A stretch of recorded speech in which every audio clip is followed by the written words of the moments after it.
All right, redoing this stream. I'm gonna talk about Black SMV, like Jesus just preaching the truth, and I don't care if you agree or disagree.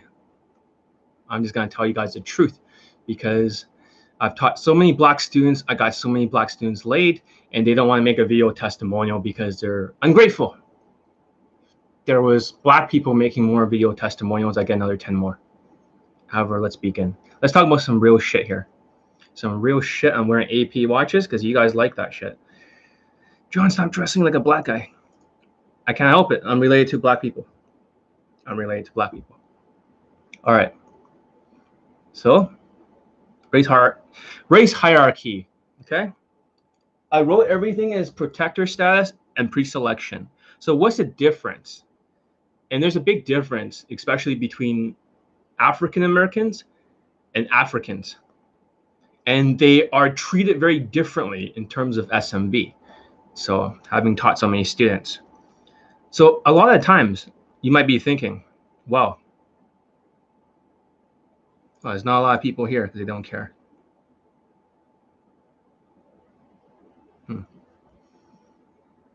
All right, I'm just going to preach the truth, whether you're here or not. I don't care. I'm just going to keep speaking the truth.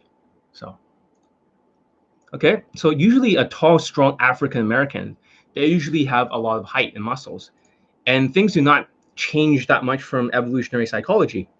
A lot of times when you have this looks theory, you're always saying, oh, it's all looks, it's looks this, it's looks that. But you wonder, how come online dating Black men have a lower SMV, and how come on Daygame they actually have it a lot easier, maybe even a slightly bit easier than some of their white counterparts? And you always say to yourself, well, looks matter, but they're not very good looking. Most of them are like 7 out of 10 in looks and below. And you wonder, if it's not looks theory and most Black POAs are 7 and below, maybe 6 or 5 out of 10 in looks, then what is it that makes women attracted to them? What makes it attracted to them? Because evolutionary psychology does not change. When you look at it, okay, when you look at it, everything is protector status and pre-selection. Evolutionary psychology has been around since the Stone Ages. In the old days, mental illnesses also was around. So whenever someone says, oh, evolutionary psychology, let's dismiss it because women now have jobs, they don't look for guys with money. Bullshit. But however, women, when they have money, they look for a taller, stronger guy, like a Black guy. Except during COVID-19, you have your privileges revoked a little bit. I'll talk about that later. But you're gonna learn everything there is to know about Black SMV and how you can navigate Daygame with it. By arming yourself with this knowledge, a lot of your life would change. So basically, there's a protector status and pre-selection. Online dating, usually Black men and Black women are really on the bottom of the ladder. But in Daygame, you're wondering, why are women so attracted? Why are women so into Black men? How does this happen? It's very, very simple. It's the protector status and pre-selection. Survival and replication value. They have the replication value, and they also have the protector status. Also, there's a stereotype of white women with Black guys. White women and Black guys. And that's a very common stereotype. So in evolutionary psychology, even though mental illnesses have always existed, there is no, it's always existed. Sociopathy, there's an evolutionary psychology to it. Even OCD, washing your hands a lot. Even in the old days, a pregnant mother will wash her hands in a pond and she will not pass on bacterial infection to her offsprings. So basically, all these things that we have has been around. Our systems, our bodies, our cortisol, our fight and flight response, our frontal lobes, our brains, everything is pretty much the same as tribal days. And they might say something stupid like, oh yeah, these days women are skinnier, so therefore evolutionary psychology does not exist. I say that's bullshit, because not in every country women are skinnier. There are some countries, especially South America, where women are kind of more chubbier and curvier. So that doesn't mean that's true. And also, there are still tribes, believe it or not. As crazy as it sounds, there are still tribal society that does not adhere to electronics and all that shit. They still live in the fucking tribe. There are still African tribes that are still around. So having said that, understanding that the protector status and pre-selection is the major reason because it's evolutionary psychology. It all starts with Neanderthals. Homo sapiens, or human beings, had made it with Neanderthals. I think a certain percentage, 1% or whatever it is, I have to double check it, does have the genetic code. Women were attracted to it because that was part of the evolutionary psychology. So when you say black men, they don't look like models, or there might even be guys who looks black. They'll have exactly the same SMV as black people. So I'm just gonna preach the truth. I don't care with offense. Okay, let's just talk about the real shit here. So black men, for example, Asian men may have a different pre-selection because Asian men are skinny as fuck, and some of them are very, very short. But how did they get this pre-selection recently from white women? It is K-pop, pretty boy, skinny, dancers who are singers. So every race has a positive and negative stereotype. There's always a pre-selected stereotype. It doesn't always mean that it has to be tall. Because when you look at a lot of the, hey man, what's up? When you look at a lot of the actors and stuff that are Asians, they have a square jawline, but women are not into that. But they're into skinny, girly looking, pretty boy types, which is very, very strange. But the thing is, that's called pre-selection. So even if there's not a lot of people on here, I'm just going to speak the truth. So in the old days, the Africans, the PUAs, who are like Wakanda forever, that type, they are different than the African Americans because African Americans were slaves. They got captured on a boat and they were bred for strength. This is the truth. They're bred for size and strength. So they have a different protector status. I would tell people who are African students, in a lot of cases, they are extremely skinny. They're always like, they don't work out. If you don't work out and you're black, in a lot of my black students, when they get results, the very first thing they do is self-development. So they start to think, well, I'm getting a little bit chubby. I'm 6'2", I'm black. I'm going to have to slim down. That becomes a problem. Because when they do that, they lose two things. When a black man, decides that one day he doesn't want to be 6'2" anymore and like 220 pounds of pure muscle, they'll slim down to 180 or 170. And what happens is they no longer have the protector status. That means the size, that was their big advantage. This has happened to my students before. They were killing it in Daygame, and they may not have as much skills as you think. Because I told them, well, listen, dude, you may have been really big and tall before, but as soon as you lost your muscle mass, you have lost almost all of your protector status. And it's like, shit, now you realize black people have something different that Asians don't have in most cases. They have something called warm traffic. So warm traffic. So there's always like hot, warm, and cold.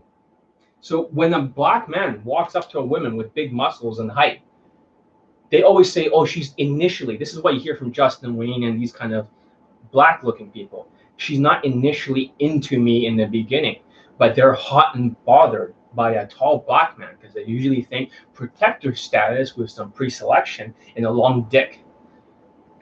A long dick. Like, John, stop dressing like a black guy. I can't help it. So they usually get like a warm, hot traffic. So their conversion is like easier to get to a hot. For them, they can vibe it a little bit. They can use romance because they fit in more of that boyfriend-girlfriend frame. So if you look at the 6 frames, for example, A lot of black people, you got the fuck boyfriend, they can fit into that.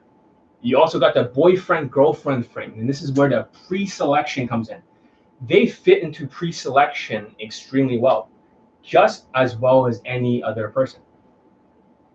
They fit into pre-selection with white women, and they have automatic girlfriends. Because I remember one PUA said to me, he's like, John, you got some limiting beliefs. Maybe I can help you with it. I got 3 or 4 girlfriends. And I was like, dude, you're a 6'4" black guy with protector status and pre-selection. You don't have any game. You just got muscles. You happen to be her type. This is evolutionary stuff. And he knew exactly what I was saying. And he just shut the fuck up. He never replied again. He's like, fuck, John knew. John knew. Of course I knew. And nobody's going to speak about this when you got tall guys like Brian Black, you know, just walking up to her, swinging his dick in a circle. He's like 6'4", 6 foot, whatever. And they're just like barely having any game. They don't need any game because the women are already like warm or hot traffic. They're already hot and bothered, which is the disadvantages of black people because they don't have empathy. You may say, John, that sounds kind of fucked up. But most black students I've ever taught, they don't have any empathy whatsoever. So what happens is they don't know how to build a social comfort. Social comfort is very important. Without social comfort, she will not feel comfortable.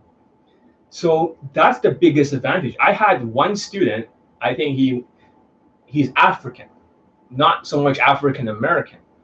And he's in the medical field. He didn't make me a testimonial because he's so busy sucking off Justin Wayne's dick.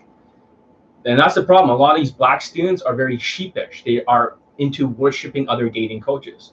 Once you show them the procreation switch, their brain shuts off. And they don't.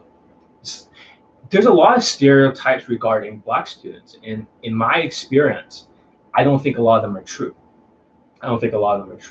There's a lot of negative black stereotypes and there's a lot of positive black stereotypes. But what's happening is I have found there's 3 types of black students, okay? The first one is, you know, the black folks. They're always good people.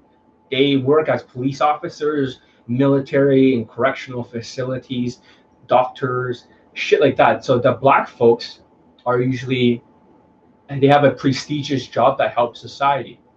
So that's the first type that I've noticed. And I have a lot of students like that are African Americans in the military, several actually, and they do good jobs. They're not like looters and the negative stereotype that's being portrayed during COVID-19. That's actually hurting their SMV. There's other types where more like, you know, like, fuck, let me think. It's how I say this, you know, the negative stereotypes, the hood rats, the thugs, the Negroes. There's a lot of those types. And they're usually Justin when you fans. They have no brains whatsoever. They're fucking sheeps. And they love worshiping dark-skinned dating coaches. These are the ungrateful ones. These are the hood types. And low IQ, extreme levels of cortisol. I've taught students like that before. But in other cases, there are guys who are, they don't really look black. They're kind of like mixed. Or they look like a Meghan Markle type. But regardless, African Americans, you need to start working the fuck out because you guys are too fucking skinny. And plus, this Wakanda Forever accent is not helping you with the pre-selection because you're too fucking serious. Because Africans do not like African Americans. They're like, fuck you, motherfucker, right? Like, they're like, you fucking get a job. Because a lot of these guys are in the medical field or they're technicians. They're very smart people.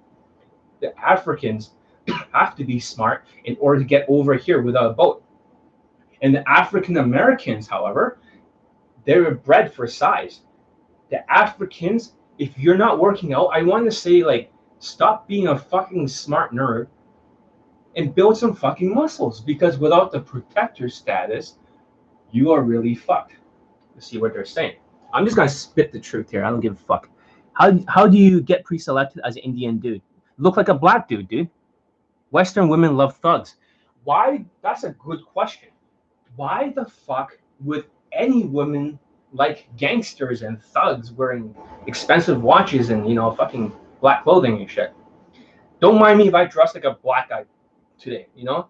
Since my uncle is black, my cousins are half black, my grandfather's brother married a black woman. I have a hood pass. I have a hood pass. I can say whatever the fuck I want. You're like, that's not how it works, Johnny. Yeah, that's how it works. I don't care. So basically, why would people like gangsters, you know, like you see all these hip hop rappers and shit. Hip hop rappers and okay. Melanin is a blessing. Exactly. So let's talk about this. So survival value, when they're a thug, they're wearing jewelry, they're dealing drugs, they're in gangs or they're in music videos. Why do hood rats and dumbass bimbo white women, why are they into these rappers? Because when you are a hood rat, you have a lot of illegal money in drugs and other stuff. So when they see all these watches, they see that kind of stuff. Even younger white women these days are spoiled by rap music or hip hop, So they'll be really into this kind of shit. And whenever they see my other watch, okay, my other watch is something that rappers are wearing more of. Even younger teenage girls, when they see this, they know what the fuck this is. A Richard Mille. When they see a Richard Mille, they're like, oh yeah, because rappers like to wear this shit now. This become the new AP. The other watch is not as popular these days. Okay? So when I wear the Richard Mille, they're like, fuck yeah. They're like the Versace shit, like Migos and Drake music, even though Drake's part Jewish and Canadian, Kanye West, and all that shit. These women are really into that. That becomes a positive stereotype because now the blacks have survival value. And plus they have the size, the height, the abs, the muscles, and you have to look at it. All of their faces are 7 out of 10 or less. None of them are really good looking. I can show you every single black person, Denzel Washington, all the rappers, Tyra, every single person, they all look about below 7 out of 10. So if a person that looks like a black person is like, oh, it's not my looks or whatever, yep, what about your protector status and pre-selection? So the question for Indians, which I was going to talk about, is if you're like Sir Lincoln and you look black, if you dress like a black person, you shave your hair to look like a black person, you lose the Indianness. You will still have the black SMV if you can get away with it. But however, if you got dark skin and stuff, you can still look like a Pakistani, which can move your SMV up. But for Indians, even if you got 4 out of 10 SMV, I would still dress whitewashed. 4 out of 10 is not bad. You're somewhere in the middle. 8 out of 10 if you look black. 4 out of 10 if you look whitewashed, like Indian. And if you look Pakistani, that's 6 out of 10. And my old friend, who looks like a Latino, do you remember that guy? He has a Latino girlfriend still. So that he's 7 out of 10. Because he's Indian. But he looks like a Latino Mexican. So therefore, he gets the SMV of a Latino. He's not Latino, but he looks like a Latino. Just like I have another student who looks like he is a little bit Mexican. He's Filipino. Because he looks a little bit Mexican, he banged Mexican women. Does that make sense? It doesn't matter what race you are, it's what race you look like. That's why my students have to be whitewashed, because we need to borrow the white man's SMV. We need to take their body armor and we need to steal it and we need to use it against their women. I know that sounds really fucked up, but I'm just going to spit the truth here. I'm just going to spit the truth that nobody wants to talk about. There is a black SMV advantage. There is a black SMV advantage, whether you like it or not. Gangsters and thugs appeal to Western women due to masculinity. They have to be tough and strong. Okay, dark triad. But let me ask you a question besides the dark triad. What happens when a thuggish black guy goes to jail? Do you think his woman is loyal? I'm telling you, them bitches ain't loyal when he gets his ass caught in jail. Okay, is John gonna go on the freestyle again? No, not today. But when his ass is in jail, the bitch ain't loyal. So why do the women leave the guy, cheats on him, steals everything he has for this hood rat woman when he goes to jail? It's very simple. Because he no longer have the survival value. So black people can have a lot of survival value too, not just the. So this is how they get it. By looking like this, they have both survival value and replication value. But I'm telling you, that craziness that white women, when they perceive that person as black, they don't even have to be black. You can look like a Sri Lankan, you can look Indian. As long as you look black, you really got 8 out of 10 SMV. And the problem with the tall black students is that when they want to lose weight. So how does this all work? Black men are usually quite unattractive for the face. And my other African students like, John, stop calling us ugly. It's like, sorry, I'm just going to tell the truth. So this is the golden ratio in the arrow over here, okay? So every person has a different golden ratio. So it doesn't even matter about how good looking you are. You get the women exactly at your golden ratio. And the material of the arrow, let's say this is for a white person is aluminum or some kind of metal, because the arrow can penetrate faster. The SMV can penetrate the women faster. For a black person, they might have an arrow made of a very strong material. Asians may have like a really like these smaller dicks. No, I was joking. But the Asian people could have like a, because they're shorter. Because they're shorter, the arrow is going to be a lot shorter, and it's going to be more brittle. It can be broken easily, unless they're very tall. But this is the important part of the black SMV. And why did it work for some of my students before? And why does it not work when they lose the weight? So the arrow theory is that this is the width of your muscles. That's why I was trying to work out to widen the muscles. Because of the V shape of the body, the size. The bigger you are, the better your feather is and the better the arrow flies. It makes it a lot easier to have muscles and size. Even if the face is not super good looking and doesn't pierce, you can still get a woman who's around 6.5 out of 10 with a big booty. A big booty white girl. So having said that, that's the black SMV. But what happens when a black person gets a little bit chubby? This is where you're fucked. Because if you're black, and I had a black student who's completely stupid as fuck. He doesn't follow instructions, completely autistic. But if you're a little bit chubby and you're black here, your arrow starts to like, well, you can't fire this arrow because it's too fucking fat. You see that? So you never want to be black and chubby. Because when you're black and chubby, you are going against the arrow theory. Now the arrow cannot fly because there's just too much weight here. So for black men, I recommend you don't become too skinny. Like the Africans. The African arrows likes to be tall, or some of them are short, and they love to have this thin-ass fucking arrow, you know? Because they don't want to work out. Because they're just fucking lazy and they think they're smart. They always never, the Africans, never wants to work out. You look like you're fucking starving in a third world country. And I know that you shouldn't bring that shit over here. Now, a lot of these guys, Africans, they'll be in certain countries, especially French relate, like Montreal or France or all this stuff, like bonjour, mademoiselle, like je m'appelle John Elite. Oh, the thing is that for them, they migrate to certain places. But however, the arrow theory is because if you're not going to be working out, and they think they're above that because they don't have the same genetics as their African American counterpart who were slaves. They don't have an arrow that's easy to penetrate. So this is where they get a lot of the other women that are still African American, because they're the same SMV. It's harder for them to get white women because they're not as pre-selected.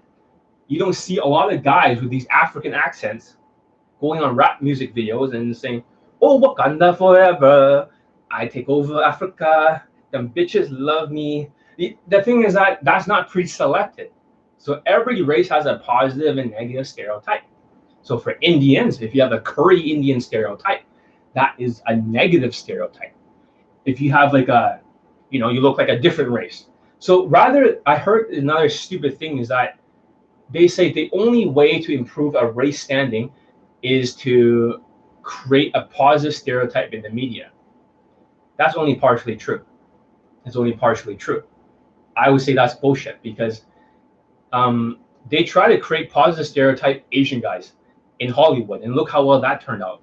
Square jawed, look like a white guy, a little bit muscles. They're the villains of the movies, or they're just the Glens. They're the guys in Fast and Furious with square jaws and long hair. Nobody gives a shit. Nobody gives a flying fuck. So the secret is, if you're part of a negative stereotype, get the fuck away from the kill zone.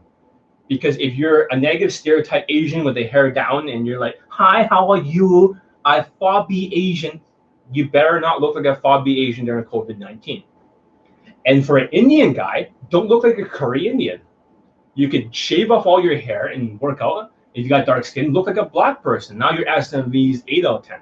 Or you can look like a Latino, like my other friend whose skin is as bright as the fucking sun. Now he all the way up to 7 out of 10. And sometimes I tell my other students of different races, like my Latino students, to dye their hair so they can look like a white person. And that worked really well too. If you can look like a different race, you will get their SMV. It doesn't even matter if, for example, if I look like a Mexican guy and I tell the Latina that I'm not Filipino, but let's say I told her I was Filipino. You think she'll remember after like 30 minutes? Of course not. She'll look at the SMV. That part doesn't change. And there is a standing, the pre-selection, there is a race standing. Whites are the top, obviously due to online dating. Blacks are usually on the bottom for online dating, but they're near the top for Daygame. And that's the weird thing, because I have students, I can show you all of the testimonials. There are students who gets laid on the very first fucking approach and still gets a fuck buddy afterwards. But then they decided, to trim down their arrow a little bit. And then guess what happens? All the results are gone. That means if you look like a tall black guy, which is more like a Neanderthal gene. However, they probably think they have a lot of skills in that they emote to get girlfriends and shit. No, they just happen to be pre-selected. This is why black people have a girlfriend automatically. And this is why a lot of my white students automatically, they get a girlfriend after banging her. They don't even have to do it that much. Tall Latinos, they get a girlfriend automatically. I don't know why. That's why they're up there at 7 out of 10. And however, Middle Easterns around 6 out of 10. However, for some unknown fucking reason, they get girlfriends super easily. So these races or Asian on Asian, they get automatic girlfriends because it's pre-selection. No matter how much the times have changed or how much society has changed, and right now black people are looting like crazy. After, George Floyd, they're looting. So basically, that's lowering down the pre-selection, because now women are not only afraid of COVID-19, they're also afraid of black people acting like animals. And I don't think they all act like animals, but I'm just telling, I have a lot of black students, so no offense, not that I give a shit. I'm just gonna tell it like it is. You guys know how I am. You guys know John does not spin things. John is gonna say it as it is. So that way you guys can adapt. John does not care about your feelings. John only cares about your results. But remember, right now, it's gonna be a lot harder for black men because they have this reputation of looting and knocking down statues of white Confederate statues. So, and the problem with Asians, that's why their SMV is low, because COVID-19, they think is a Chinese virus. So whenever you have an Asian guy now, you think that looks like Glenn or looks like one of these guys in Hollywood. He has this pompadour hairstyle. He has black hair. Guess what? They're going to say, fuck you, chink, or gook, for your fucking coronavirus. Get back to your country. And the guy's like, oh, what are you talking about? I'm born here. Can you hear my accent? And the people are confused. They're like, if you walk around there with black hair, they'll be like, fuck you. In your fucking coronavirus, they have experienced so much hate crime. There's 80 hate crimes a week, averagely. I think around there for Vancouver or whatever. Maybe that's why my hair is blonde, though. Not that I don't like a good fight. I love fighting. So, having said that, You can see how the protector status and pre-selection can be changed, but the very idea of the protector status and pre-selection, the hardware that women have, do not change. They do not change. They're always going to be into survival value, replication value. Protector status, pre-selection, it doesn't change, guys. No matter how, just like mental illnesses does not change. There is no way, and there's a lot of spin these days that you're confused because you're manipulated, you're brainwashed. They might tell you, oh yeah, they can fix the hardware issues, the mental illnesses. But for my students, if they cannot focus, they take 4 omega-369 pills to help them put the dopamine back in their brain, because it's a physical problem with the brain. In sociopaths, they have this starfish-shaped brain that does not work. So they have no empathy, no guilt. They screw people over. That jail cannot even change the programming, guys. Jail cannot change the programming. So a lot of these things from evolutionary psychology, there must have been an advantage before. There must have been some kind of evolutionary advantage for mental illnesses. But yeah, let's see what else I'm going to say. Jot down a few notes, but I'm just flowing off the top. So let's see, black men. So yeah, I mean, if you're black, you look black, you don't need to be good looking. And the best looking black people are all 7 out of 10s. That's what. Arrow theory, African, yeah. Let's see it. Oh yeah, let's talk about Daygame. So what can black people do? Let's talk about it. What black people, you're not going to like to hear this. Give it a thumbs up at the very least for just tackling a topic that's really hard to talk about, because no dating coaches will ever mention this stuff. This is probably the very first time you heard about black privilege. But during COVID-19, because of all the looting and stuff, you no longer have your black privilege. Some of my students, okay, during COVID-19, when they're black and stuff, the woman is trying to judge whether or not she's going to bang you or whether or not she's going to catch COVID-19. She's thinking, is it worth it? Even though you're 8 out of 10, you no longer have this pre-selection privilege during COVID-19 until you get vaccinated. Hope that makes sense. You'll scare women, plus the looting and everything. So black people and Asian people, their stock has gone a little bit down by 1 point. Asians are from 1 out of 10 for natural status is down to 0. For black men, it has gone from 8 out of 10 to maybe 7 out of 10. In a lot of the black students, maybe they're not eating as well during COVID-19. Maybe they cannot maintain their strength. You need a lot of protein to maintain that muscle mass, or steroids, but protein in most cases. My students don't take steroids. But for them, if they don't maintain their muscle mass and they go around like, John, look at me, I'm working my fashion, I lost this weight. And now black people, when they're getting so much results, so my black students are getting so much results back to back, as soon as the arrow theory, man, as soon as they get skinny and they lost, like, John, I lost 30 pounds or I lost 40 pounds or I lost whatever pounds. Oh my God, I feel sorry for you. Because now they realize that the very skills that got them laid in the first place was Elite 30 from hard case to hero. I'm just going to be honest with you, black students. When you were doing Elite 30 from hard case to hero, you got laid like crazy because your social skills and social calibrations went all the way up. But however, the problem is that because you got results, your vibe got better. Your vibe or emotions got better. You guys remember this chart, right? Social skills, social calibrations, emotional intelligence, and game. So for blacks, they don't really need any sort of, because the value is so high, they just need a little bit of game and a little bit of emotions. They might even fill up the emotions a little bit. So their game might be just here, okay? It's like, okay, around here. So imagine it's water. Their emotions might be just a little bit more vibish. That's why Justin Wayne and stuff talking about social comfort. Social connection will not work for black students because black people cannot actually connect with women. So you should never ever try to connect with women. You should do social comfort. And that's the thing though, that student who was a medical doctor, but he was a tall black guy, 6'2", with a huge fucking gap between his teeth. No offense. That's fucked up. Get that fixed. The point is, it's not gonna affect you. But that's why I've noticed. This guy has a big fucking gap between his teeth. Thing is, he pulled like over 80 times, but he didn't get laid even once. and he was like, I'm a Justin Wayne Dick Licker fan, like fucking Wayne fan.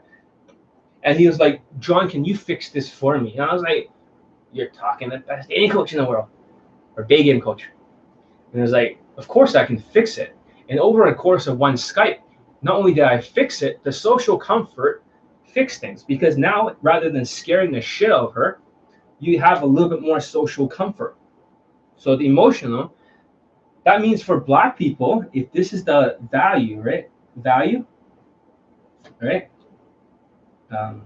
So if it starts up here, you don't need as much skills to get over that line. And if the Asian value is here, way down here, you need way more skills to get over that fucking line. You guys know that. It's not rocket science. Come on now. A skinny fucking Asian with hardly any looks, like some of my students, who was like, a lot of them are very short, without social skills. Come on now, dude. If you're Asian, you don't work on these two, you're fucked. So if people are talking about Asian people and they can help Asian people, I say bullshit. The only Asian student that got results is half Spanish and half Filipino, where they're called Chinese or something. Fucking bullshit. And a lot of even Asian day game coaches or Asian dating coaches don't have any, or they only have 1 or 2 day game testimonials for students getting laid. And yet John has an endless amount, because the problem is the Black people, I hope this makes sense, but Black people, because they have so much value, they like to vibe it. They always talk about emotions. Just vibing here, good vibe, good vibe. The vibe, for them, they just need a little bit to get over that line. And they may not have any social skills because they're kind of antisocial, wearing a mask, and these people don't have any empathy. However, for my students, they might have some social calibration. They might have some body language. But however, so they always focus on game. That's why they're always red pilling you, game, these Blacks, or Black looking. And a little bit of emotions to get over that line. That's not good enough during COVID-19, because you no longer have that Black privilege. That is being revoked from people. Black privilege has been revoked. Now women are thinking, even if you pull them back home, they're thinking, should she risk catching COVID-19 over your Black ass? And in many cases, they're thinking no. So even on Tinder, even on Black Tinder, and there is a Black Tinder, by the way, I'm not joking. They're always thinking, these Black women are always thinking, and these Black women do not like a rich Negro. They don't like a guy who's well off because he's too boring. These hood rats, they want a guy who's exciting. They want a guy who's a gangster because of the survival value. They feel more excited, these dumb hood rats. And there are some girls like that. They get more excited when a guy has some money, drug money, and they become more submissive. But when you have a good guy, right, she'll cheat on him and treat him like a cuck. And that's a problem with the Black communities. There's a lot of Black women out there who wants to be sensible people, and online dating, they're happy to get any sort of response from any race in the world. They'll be the fastest to respond. But however, they start to act a little bit cocky, even though they know their SMV is really low for Black women. Just like Asian guys. Maybe Black women and Asian guys should they're compatible, but the problem is that the Asian guys, they don't have to protect their status. And Black women are bigger. They're more huskier than the Asian guys, so it wouldn't work together too well. So now that you understand all this stuff, this is why Black people needs a little bit of emotions, just high five, gotta emote a little bit, and just a little bit romance. The reason why they talk about romance is because they fit into the boyfriend-girlfriend frame. I guarantee you can still get a girlfriend just fine by being tall and Black, only using the sexual connection. Fuck the romance. Justin Wayne has so few testimonials. Black Lives Matter makes John dress like 90s rap culture. Exactly. John dressed like a brother. I listen to music from the 90s, and I love rap music. Not when people back then, before it's called fucking hip hop, like Tupac, and I don't like Biggie. Tupac, no, even Eminem was back then, and a lot of these different rappers, NWA, right? And there's also like Wu-Tang Clan, DMX. I listen to all that shit. It's not like a Black Lives Matter thing. It's more like all lives matter. Maybe someone should say yellow lives matter too, because nobody gives a flying fuck about yellow people. They're just like, there's a fucking bat eating, people that spreads the virus. To them, that's how they're like. This is what happens during COVID-19. You have your model minority privileges revoked. You have your model minority privileges revoked. And it's great. One of my students are here, right? I'm not going to say who, but one of you already gotten married. Not married, but you've procreated. One of you. I'm not going to say who. One of you have procreated here with a Latina. You're tall. You're 5'11", and with a little bit darker skin. Exactly like I said. Whatever race you look like, you'd be more comfortable with.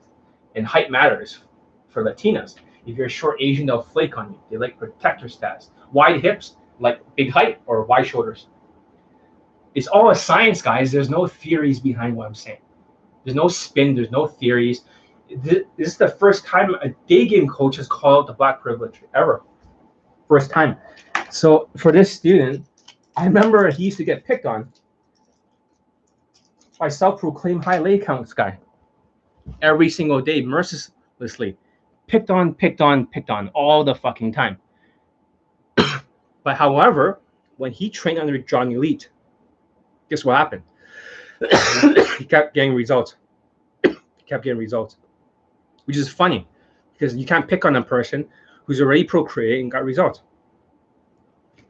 So having said that, update me with your results. Sorry, got a cough. So I'm getting some laryngitis. Been yelling at my students too much. So for black people, okay, game is gonna be extremely hard during COVID-19. Everything you do is gonna get shut down just like very easily. Because we gotta think about it this way, okay? Just like you can see the economy has changed. A lot of the tactics, the red pill dating coaches, when they taught you shit, in the old days, they can just show you a few infields and turn you into sheeps. And when the sheeps have money, they worship. They shut down their brain. They have given up the procreation switch or the authority switch to these dating coaches. When sheeps have money, they like to spend it in the wrong places. So that's the peacetime.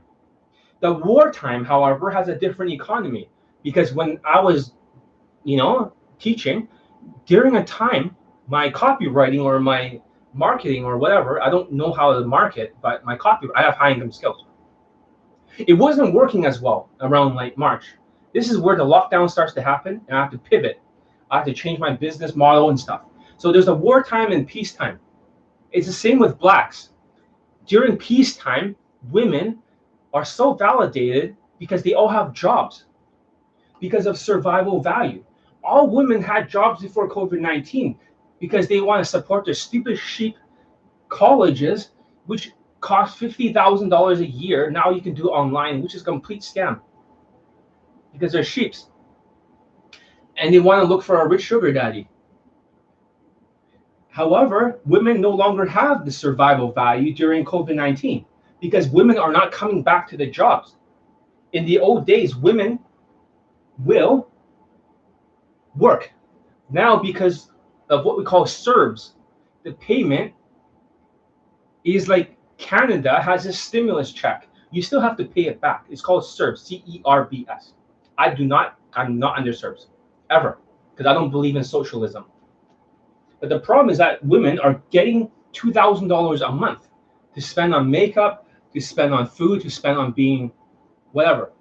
So they look for a guy who has protector status. So if a woman has survival value, let's say they're working, they'll look for a guy who's taller and stronger all the time. Replication value, survival replication value. No matter what, you cannot spin this. And a lot of these dating coaches who are black looking, or they're very like positive stereotypes. A lot of these dating coaches who deny their own value, they won't even talk about their own value. They'll try to spin about their looks are not up there. But if you look at someone like Brad Ass Kiss, whose arrow is exactly 72%, 70%, he can get an 8 out of 10 just fine, because that's still within the warm hot traffic.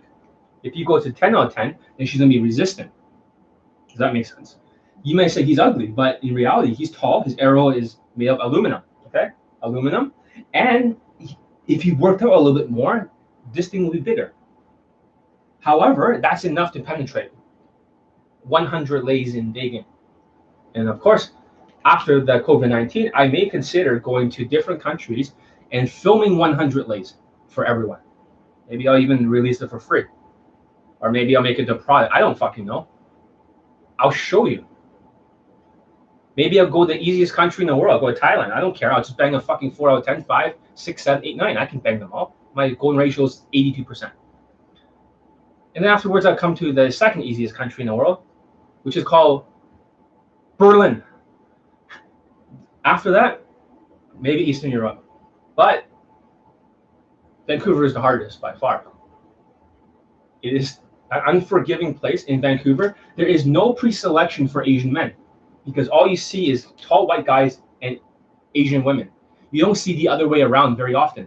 You might see it once in a blue moon, maybe once every single 2 weeks. You see one Asian guy and white girl couple. And they usually met in a college or they met from Plenty of Fish, not Tinder, Plenty of Fish. They're looking for a relationship. Or maybe she has a social circle and she doesn't have a lot of friends and she friend zoned all the goddamn Asian people, the fobs. And what happened was when she friend zoned them all, she eventually fell in love with one of them and they started hitting it off. That's how they get it. So in Daygame, there's no pre-selection for Asian men here. But there's no pre-selection in Vancouver for black men.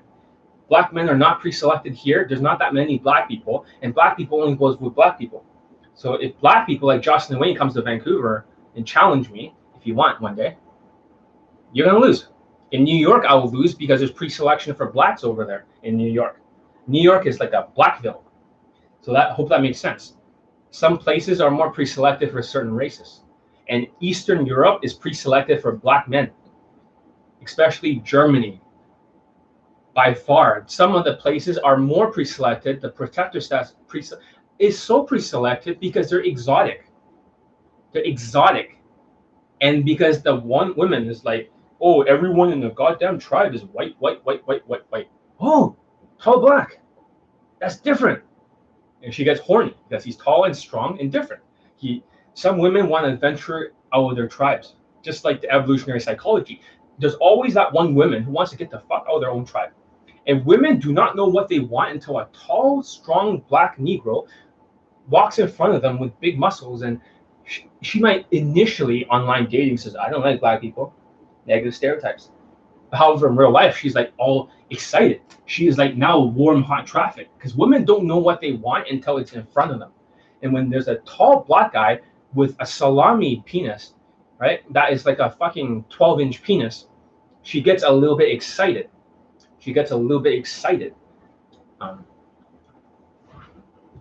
Let's see. What about Arab guys with muscles? Vancouver is more rich and lots of Asians rich there. They do real estate, housing is expensive. That is true. That's true. There's a lot of Asians, but the problem is that if there are more Asians who are negative stereotypes, so that affects the pre-selection. So if the white women are used to rejecting the Asian men, especially in Vancouver, the more Asian men that is feeling the Vancouver, it's kind of like more cockroaches or carp, the harder it is. So when I'm in an Eastern European country, because there's less Asians in there, it becomes a little bit easier. Does that make sense? But if there's more Asians, it becomes harder. So this is one thing you got to realize. There is no pre-selection of Asian men and white women in Vancouver. In Toronto, that's actually very common to see a white woman with an Asian guy, like an Asian boyfriend. So somewhere in Toronto, this has a pre-selection. However, in Vancouver, it's the opposite. I used to have a wingman that had 15 fuck buddies. A lot of them are white girls, Latinas, and maybe one Asian. The girls are kind of ugly in my eyes. However, he could not get a girlfriend in Vancouver. He has a good personality. He's a nice guy. He has a good vibe. He has all those things. He has all this stuff. Social skills, not really. Great body language. But however, in Vancouver, he was not pre-selected. Handsome guy too, square jawed, 5'11". They always lie about their height. They always say they're 5'10" or what. They're always 5'11". And in Toronto, he's killing it there. And he was so happy to have an ugly girlfriend. No offense to my wingman Superman, but he had an ugly girlfriend. That's why I told him that too. I'm pretty direct. But he was so happy because women were into him. In Vancouver, he knows that it's a dead end. But for over there, even if she wasn't the hottest, he was so happy at that time. He was so fucking happy. But it almost brought tears to his eyes. That's how they're treated. He's a really good-looking guy. He's really, really handsome. All women find him attractive, but he's delusional because he's sociopathic. Because they always deny their value. All sociopaths deny their value. This is why a lot of dating coaches like to deny their value. They don't want to talk about their protector status or their pre-selection. So that's one thing that black person can do. A black person can increase the social comfort, but during COVID-19, you will face resistance if you don't work out. You must keep your strength up. And you must deal with a lot of objections now. A lot of the black people will have to be good at, like when I make that video, calling out the elephant in the room, statements of empathy. And you guys stop dressing like a black person. You gotta dress like a whitewashed motherfucker who's out of the fucking tribe. You gotta dress like a different type. You can't go in there dressing like fucking 90s rappers and shit and boring ass t-shirts and jeans and like Wakanda forever, right? No. You gotta fucking adapt.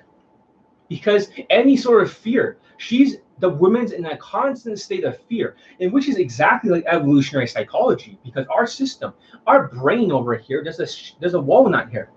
It's called the amygdala. Just to make sure I'm not bullshitting you, you can Google it if you want to. Amygdala is what regulates the fight, flight, and freeze response. FFF. People are into freeze mode and into flight mode on 24/7. That's why they have a lot of cortisol being pumped into their body. Everyone's on edge. 38% of the people are having mental issues because they're not surviving, they're not thriving. Because I'm still thriving during this environment because I'm fucking intelligent as shit. And I practice my high income skills they have not. The other marketers, the red pill dating coaches during war times, or wartime and peacetime. In the past, the Chiefs would spend as much money on RSD, all the famous dating coaches that are red pilling you. Now, however, this is wartime. I mean, this is wartime now, but during peacetime, they would spend as much money as possible because they're Chiefs. But during wartime right now, they can only afford Johnny Elite's coaching because they know it works. And my students are getting results during COVID-19. Plus, they're goddamn Asian people too, right? To you guys, Asians, social skills. They're fucking getting results through social skills being Asian. You're like, what the fuck? Yeah, they're getting girlfriends. 3 students got a girlfriend. 1 Middle Eastern guy got a model girlfriend. I'm just gonna spell the truth. I'm too tired to even think I'm gonna put on a mask. I don't give a shit about your mask. I don't wear a mask. I'm just gonna say it as it is. Money is out of 5. That's right. Asians are rise of K-pop, bro. You're gonna address that. Yes, East Asians do have a huge advantage. Black people always complain that they can't get women. Well, I'll talk about that. Asian man, rice bowl haircut, puts the makeup to look feminine and Korean. Okay. Arab guy with muscles. Let's just go through all the questions. Okay. So it doesn't matter if the Arab guys have muscles or not. It doesn't matter because most Arabs do not have that much muscles. They're kind of lean and they're tall. But in Eastern European, they're pre-selected because they're tall and they're alpha. Middle Eastern people are rapists. And you're like, what the fuck did you just say, John? Middle Eastern people are like in Eastern Europe, in Germany, and a lot of places rape women. White women, Swedish women. They just rape. That's like, a lot of Indians are like that too. So in India, they'll rape a woman, gang rape her, and then put like glass in her pussy, and then she dies. And that's the ritual. But because they're so used to being, for Middle Eastern, they're not rapists, not the POAs. But however, there's a lot of that happening and a lot of that stereotype. Because that's more of an alpha, that's more of an alpha male sort of behavioral pattern. I'm not saying it's good. I'm not condoning it. But women find that more alpha. and that becomes more, you know, alpha male in the tribe, because they don't give a shit. They have this personality that take what they want. Women are attracted to that. So that's how they got their SMV. Hope that answers the question. It all relates to that. It doesn't change. Give it a thumbs up if you guys are liking how fucking real and raw this is, because I'm not gonna spin anything, and I don't even care about calling out my own race. There's no mercy here, and you can see with COVID-19, a lot of your privileges are revoked. There is no mercy here. This is like the real shit. Okay, so let's see here. John dressed like a brother. Okay, we already covered that. Black Lives Matter making John dress like a 90s rap culture. Caucasian and Japanese women afraid of African and American men. Caucasian and Japanese women are afraid of African American men. Well, you got to think about for Japanese women, they'll be more into Indians than they'll be into blacks. Usually the white-skinned women, the Eastern Koreans or Japanese, they'll be typically more into white guys, because white to them is right. They don't even have a second option, which race. But they don't like their own race, they'll choose anyone. So if the woman's like a Filipina and she has darker skin, but she cannot get that white guy because she repulsed him by her skin color, she'll go for the second highest. You know, maybe blacks or maybe like East Indians or Pakistanis. Hope that makes sense. She'll go for anyone, Latinos, anyone who is not Asian men. That's how unpre-selected Asian men are. 1 in 5 Asian men are not going to procreate. 56% of Asian women that are born in America, for some unknown fucking reason, are marrying white guys. So we're basically, if you're going to marry these Asian students of mine, if you're going to marry Asian women and live in America, you're farming your daughter for a tall, creepy white man with a receding hairline. I hate to say that, but that's just true. Okay. All lives matter. Yes. Indian men must stop eating curry and spicy. I actually like Indian food. So yeah, but maybe don't eat, like assimilate. The problem with Indian men is that they have to assimilate. Sorry, my nose is getting itchy. They have to start assimilating, because a lot of Indian men, they cook their fucking curry. Like one of my students, and the whole building is like, what the fuck is that smell? Stop cooking that shit. So I taught him during late 60 how to cook Western food, and he likes it more than Indian food. He's like, John, your cooking is like 96%. If I had to rate 98%, 96, it's like, is this better than Indian food in your restaurant? It's like, way better. It doesn't even compare. He's like, holy shit, man, I didn't know you can cook so well. Well, I was teaching him some of the skills that he needed. I like Indian food, so you know, that's just me. That's just me. You know, and what is London's national favorite dish? Okay, I'm just gonna turn off the lights. My nose is getting really itchy. I don't know why. Every time it happens. Okay, so for Indian food, is London's favorite food actually, and for Indians, right, their favorite pastime food is what? Chinese food, and they call us chinkies. They really call us chinkies. That's what their nickname is for Asians. So rice bowl haircut, put on makeup, look feminine and Korean. I know it looks feminine as fuck, right? And when you look at K-pop artists, okay? K-pop artists do not have the pre-selection. I know that.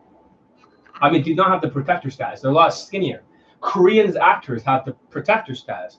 They're tall and they're strong, but however, the pre-selection, the concept is very strong, because they have found a way to make skinny, pretty boy Asian types attractive to pretty teenage girls.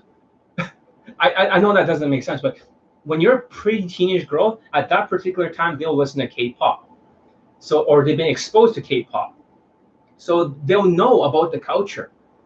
Because they know about the culture, now they're seen in a good standing.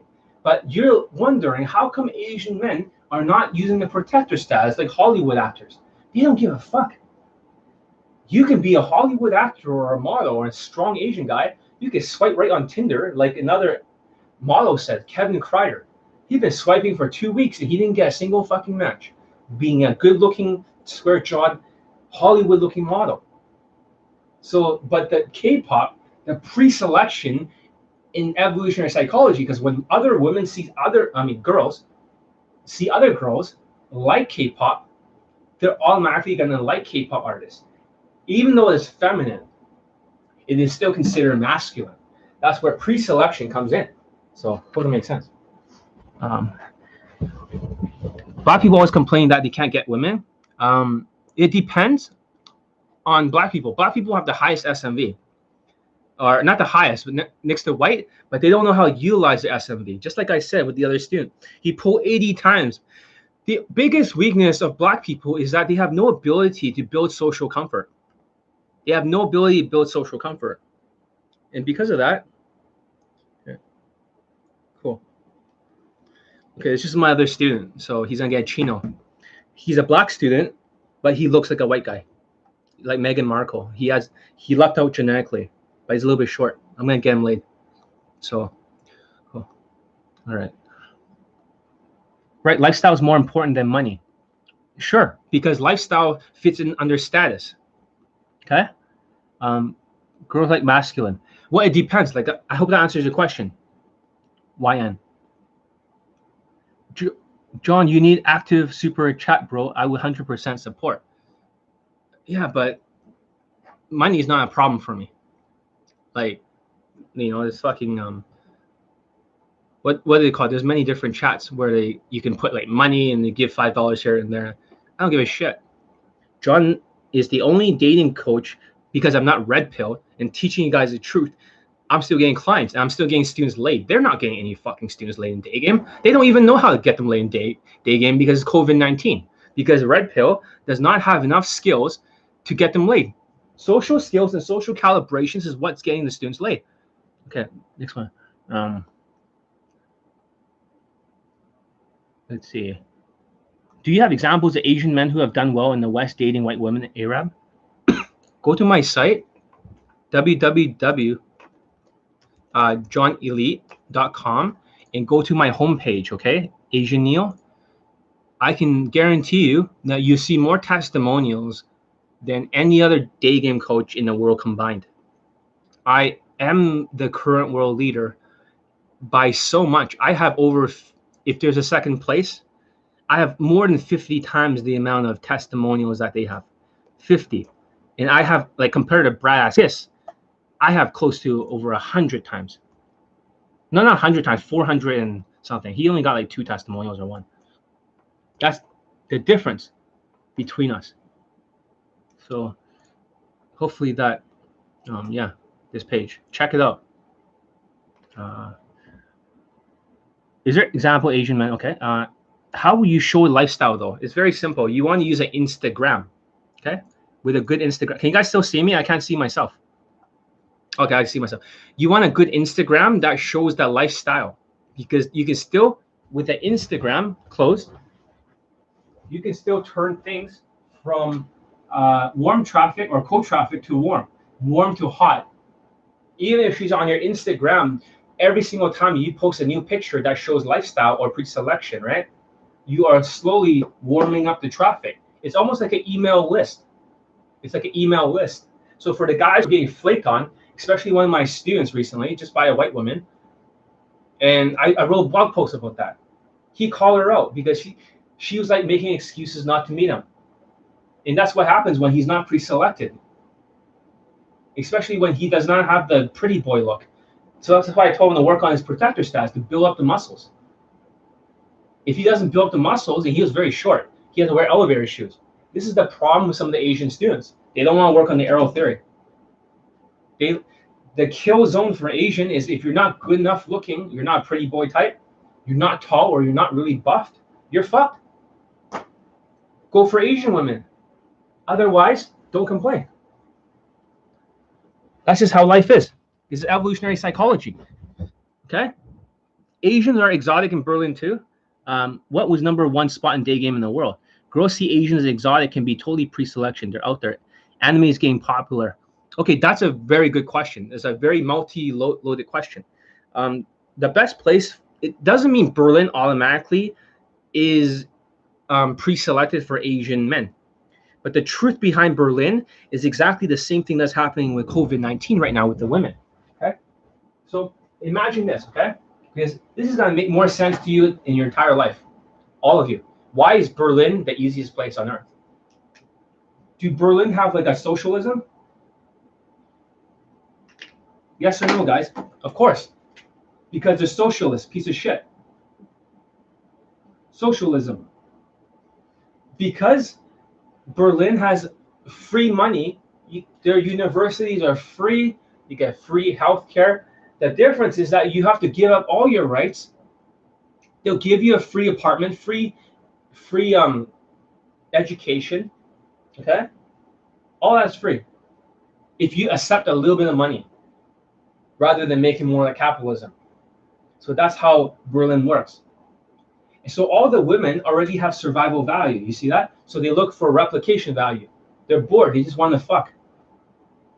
Because their money is already taken care of. They look for height, muscles, and all that shit. So they just want to fuck. This is what they don't tell you. Berlin, most of the women there, although it is not really shown, are 90% of them, I would say most of them, are hipsters. They're hipsters that are kind of into Asians. You see these girls with like dyed hair of blue or pink or whatever, fuck, into anime and shit, as you were saying. They're into the other alternative culture. So there is some pre-selection. So that's one place that Asian men are treated well. Is definitely that place. But if there are many Asian men in the same place, it becomes harder. So for example, if you saw Poland, but you saw a bunch of Asian people there and they started flooding or whatever race, it becomes harder. It's only easier when you're the only one of that particular race. If there are others like you who are negative stereotypes, the pre-selection goes down, the exotic factor goes down. In every culture, they like height and they like muscles. But Eastern Europe is a little bit more friendly to Asian men. Toronto is another place that is friendly to Asian men, and California is a little bit friendly to Asian men. So there are pockets of resistance around the world, but there are some places that are not that friendly to Asian men. They're not that friendly. Okay? People might think, well, Ukrainian girls love Asian men and K-pop. They don't, because there's so many tourists there. So they'll be more into, because there's so many Indians and Asians flooding the place, it becomes convoluted. So they don't have the pre-selection anymore. And the women are already attractive there. Poland, not super easy, not super hard. But like I said, height seems to cut through every culture in Eastern Europe. Tall, you got to work on your SMV. You got to be tall, pretty boy, pre-selected. If you can be that kind of type, you do okay. Australia is a place that's very friendly towards Indians. If you're Indian, you're in Australia, you don't need that much game because you're exotic. In Australia, all the women look like Margaret, whatever her name is, that Harley Quinn. That woman, they all look like her. Because they all look like her, they're all 8 out of 10s. They're just never 9s or 10s. In Australia, since everyone is goddamn white and racist, exoticness equals more attractive. It doesn't mean for Asians in Sydney is not as easy. In Sydney, they're racist as shit there. You're going to get your ass handed to you when you're in Sydney and you're doing Daygame. You'll be okay with night game and all these other games. But in Daygame, unless you're going for Asian women or just pretending to be like, getting some phone number closes for videos, Sydney is not as friendly as Melbourne. Melbourne is very friendly towards Asian. This is like that Berlin. This is like the hipsters of Australia. Hope that makes sense. So there are pockets of resistance. Like I said, Toronto, California, there are some places where they treat Asian men okay because there is a pre-selection. But in Vancouver is the opposite. This is the closest place to an execution. This is where I developed my game for Asian men. This is the closest place. If you go out on the weekend, you will see over 100 white men and Asian women couple. You'll be reminded of Darwinism every single time you go out. Not good for your inner game. Not good for your inner game. But when you're in Toronto, you see Asian men and white women. And that's common. So pre-selection is important and exotic factors are important. Height always matters. Protect your status. If you're above 5'9", just like my student there, I won't say who's already procreated. He's 5'11", Asian guy with a Latina. Height does matter. in Daygame. It matters a lot. And if you want to compensate, you want to get like an Instagram that is showing lifestyle and pre-selection, I will not give away all the other algorithms because the inner circle knows them. I do not teach it to the public. But there's other ways to boost your value. Money is only out of 5, that's true. But for Asian men, any sort of value that you can get, you fight for it. And this watch, this is not a cheap watch here. This is probably the ugliest looking watch you ever seen in your life. It looks like a McDonald's toy. But a Richard Mille, a watch like this goes for $250,000 US, or $350,000. So it's not like it's not like a toy. Okay, so, but women know that. So I hope all this is starting to bring a lot of clarity to why the black people have so much advantages. So these black dating coaches are saying, oh yeah, they're not initially into me. That's the problem. Justin Wayne, yeah, he has a low golden ratio. That's another thing I want to talk about. Every single person has a golden ratio algorithm of your face. And who is the most beautiful woman in the world? SMV value. Oh, Berliner girls are beautiful. They're not that beautiful. They're kind of like big bone. Berlin girls have very, very big fucking thighs. I don't know why. Germans have big fucking thighs. They're tall. And they're kind of blonde. And not all of them are really that attractive. And a lot of them in Berlin are older people. Berlin is a country. I've only been in Berlin twice. But, you know, for 2 days. And I had to leave. But for Berlin, most of the people there are very old. You wouldn't believe it. Everyone's like either way too old, and there's a few younger people in their 20s or whatever, but they're old fucking people or hipsters that doesn't shower. And that's what makes it easier, because the alternative culture, they'll be more woke. They'll be more into like Black Lives Matter. They'll be more into all this anime shit. They'll be more into all this other shit. They're more open-minded because they already got the money handled. They just want to fuck. So Berlin is a great place, but it's a place that takes a lot of tax away from you, like 50% or something. So whatever you make there in socialismville, they take away that. So it's not exactly a friendly place for entrepreneurs. Entrepreneurship is very looked down upon in Berlin. There's only a small pocket of resistance. Just so much. Thailand grows like Chinese guys, possibly. I've never been to Thailand, but I might go there. And I'm not into like Thailand girls. I'll just go for the white girls or backpackers or something. It'd be easier. Sum up your first hour. I missed it. Yeah, like I'm saying, just like you, Mills, who has like very high SMV. I'm just saying everything's protector status and pre-selection, just like what you have. And you go for Asian girls. You don't have any game. That's what I basically said. And it doesn't matter if you're good looking or not. You're all 7 out of 10s. You're in the 7 range.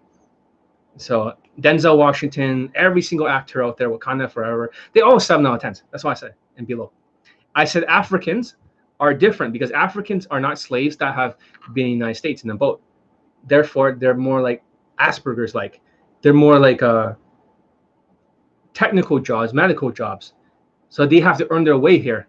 But they're skinny as fuck. They don't have the protector status. And they never want to work out for some unknown fucking reason. Okay? I also talked about survival and replication value. Hood rats are into guys who are rappers because the rappers have money. Because they're hood rats and they're fucking gangsters who have drug money. And that's what makes them excited because they're more alpha and they have money. But if they go to jail, them bitches ain't loyal. That's what I said. I also talk about the arrow theory. Okay? Your eyes versus black. Do I think Pig is dead? I think RSD fuck up the industry. Hey, are you the guy who basically would not make me a testimonials, Laurie Grew? Are you one of those guys I need to call out and shit? Are you Justin Wayne? I have a feeling you're Justin Wayne. Are you Justin Wayne? You just pretending with your voice to sound like, hey, how's it going? I'm not stupid. Are you Justin Wayne? Okay, I hope you're not. Did I kick you out of the inner circle? Make me a video testimonial. I hate it when black students are so ungrateful they won't make me a video testimonial. Anyways, let's continue. Yes, Africans use affirmative action and become doctors and engineers. We don't care about racism. We are less sensitive. Exactly. So everything I'm saying is backed up by what the students are saying. So what we're saying about arrow theory is very simple, okay? if your height is tall for arrow theory, okay? So a white person will have a metal or aluminum arrow. It'll pierce through easier because their SMV is higher, automatic girlfriends and shit. Black people will still have like a material that's very tough. Asians will have very brittle wood and they're shorter. So basically for your arrow, the black arrow, the face may not be that good looking. However, the arrow is very long and tall. And this is where the muscles come in. I talk about how the feather means how much protector status you have. And I'm talking about how a lot of people, the black people, whenever they get results from my training, they're always on the fucking diet. When they're on a diet, the feather gets thinner. When the feather gets thinner, it's harder to penetrate. They start to lose their results because black people depend on just vibing over the line. A little bit of emotions and a lot of muscles. And they get over the line of fuckability. But the problem is that when they get over that line, their vibe gets better, so they get more lays. But then afterwards, when they lose their muscle mass and they're black, they lose the penetration ability. And I'm also talking about if you're too fat. If you're black and you're chubby, it will not work because the arrow does not fly. It's heavy and it doesn't pierce easily. You just get chubby white women. That's what I'm saying about the arrow theory. And that's very different because the Asian arrows are very much smaller and thinner. Like you might say small dicks, this and that, but it's just, I don't have a small dick. I have a very, my dick is thick like a can of Pepsi. Anyways, but however, for other Asian people, they have a smaller arrow. If they don't have a good golden ratio, they don't have the height, it'd be harder to penetrate. Hope that makes sense. So if it's longer, it can still penetrate. So that's why height is very important for Asian men. Like one of my students over here who procreated, he's 5'11". How come the students are matching everything that Johnny Lee is saying? Because everything Johnny Lee is telling you is the truth. There is no spin involved. Every single thing I'm telling you here has matched with all the student results here. And Lottery Guru over here is a tall black Negro. He's a tall black Negro who got 3 lays even from YouTube Live, but you don't want to make a video testimonial. I think that's fucking, you're a piece of shit, Lottery Guru. I'll read out your testimonials along with all the other blacks who don't want to give me a testimonials. And one thing about black students is that they're the most ungrateful students. They're always sheeps. They always worship other predecessors like Justin Wayne. You know, they love to worship because they can't worship me because they realize when they got results with Johnny Lee's game or John Wayne's game, they're like, oh fuck, I just drank bat soup or I just ate some fucking dog meat. What the fuck? I can't give him a testimonial. My Justin Wayne's dick is up my ass. I'm looking, you know, I'm a big fan. My brain shut down because I saw the infields and I got this a procreation switch, an authority switch. Yeah, maybe you should actually make me a video testimonial. You know, there's so many of you that are just fucking ungrateful who are complete black sheeps. That's why I call it black sheeps. There's the Bencho sheeps who are Indians and the RSD sheeps who are Asian. Most cases. But the black sheeps are Justin Wayne dick lickers. And Justin Wayne, the reason why he doesn't have any like results showing now, because he was using seeking arrangements. So Justin Wayne was using money game. You see that? This Negro was using money game. So now he cannot pay the women because he made it to an acting exercise. Hey, you show up, right? And then, you know, you just pretend that you're not into me and stuff and we'll film something. But he converted them because he was the boss. He had the status and the money. And he's like, bitch, okay, we fucking shit, right? I converted you. But however, you want to stay with me? You want more money? You have to go up an escalation ladder. See that? First, you'll give me your Instagram password, then your Facebook, and then you keep moving up the list until I possess you like a sociopath. That's how I operate. But then COVID-19 happened, just like that Brazilian. Everything got sucked out of that. Now you realize damn Brazilian, somebody else was paying for all this shit. Just like you dumb fucks were paying for all this shit. And when Justin Wayne made this program called Negro Mastery or Pickup Mastery, Negro Mastery, when you try to do that shit, it didn't work. And when John Wayne at the time, Johnny Lee, released a product called Elite 30, 2 weeks before Justin Wayne got 0 testimonials still, 0 lays for the product. And John Wayne and Johnny Elite had over 400 something. I got over 200 fucking testimonials because of Elite 30. So my mental filter is better than their mental bullshit. So when black people, they might say they're not black. I'm a different race. I'm this race, right? Because of my accent. No, you're black, dude. If you look black, you're black. Negro game is not that transferable except to other blacks, whites, Latinos, and Middle Easterns. These guys, as you can see in the Stew results, as I posted in YouTube Live, they get automatic girlfriends. So this is why these dating coaches who looks like Negroes try to spin his all emotions, because a little bit of emotions will get them over the line because they already have an 8 out of 10 SMV. And this is why the muscles are very important. And when they say they're not good looking, well, what is their golden ratio? You ever wonder what is their golden ratio? When the dating coaches say that I'm not good looking and the women are more attractive than they are for universal attractive rating, the question is, what is their actual golden ratio? I know Justin Wayne's golden ratio, 64%, 62% when he was fat. I know every dating coach's golden ratio. Brad ass kiss, 70%. So if he's getting 70 or 80, right, it's still within the hot traffic or hot and warm. That means he can get 8 out of 10. I know all my students, like right now, all the students will have to submit their golden ratio. So they will know if they're dealing with cold, warm, hot. Black people are always dealing with warm traffic because of the protector status and pre-selection in the muscles. The women always gets excited, sexually excited.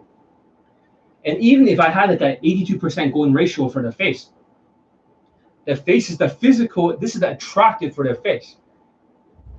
But this is the sexual attractiveness right here. This is different. The height, muscles, the arrow, maybe this one is bigger than the arrow here.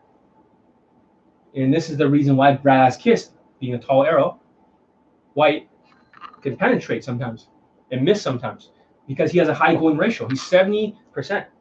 So you can get 7, 8 out of 10. That's why he gets. All dating coaches gets women that are exactly on their golden ratio. So when you start to think like, oh my God, he's getting results so much greater than ugly. Well, let me ask you a question. If they're ugly and all blacks, no offense, day gamers are below 7 out of 10 and they're all ugly, but they're strong and tall and women are into them, and you don't know why, because that defeats the black pill looks theories and the jawbone theories and all that shit. If they're into the muscles and height and the protector status pre-selection, then who's right? Because I got so many black student results more than anyone.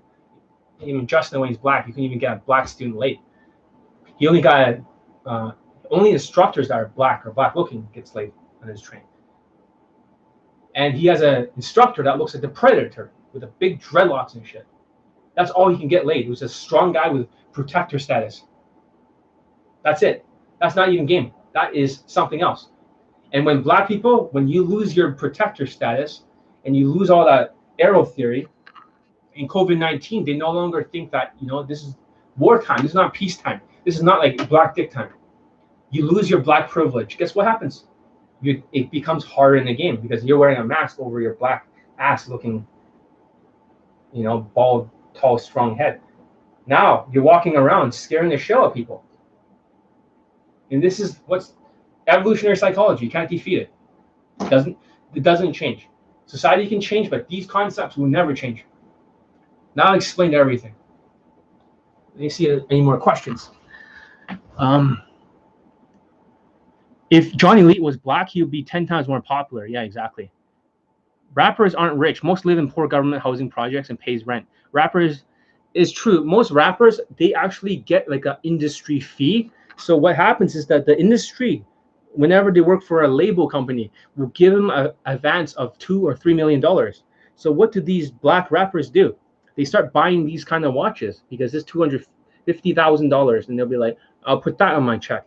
So they'll use this stuff in their rap videos, and then the record label gets a big cut of that. They don't make that much money. They get whatever is left over after taxes from the government. So for the gross. So rappers are not as rich as they look. They have some money if they're mega popular, but there's a lot of them that falls between the cracks. I hope that makes sense. But they look rich, so the women are into them. So yeah, you were saying about arrow theory. Yeah, exactly. Affirmative action, like he says, yes. Doctors and engineers, that's exactly what's happening.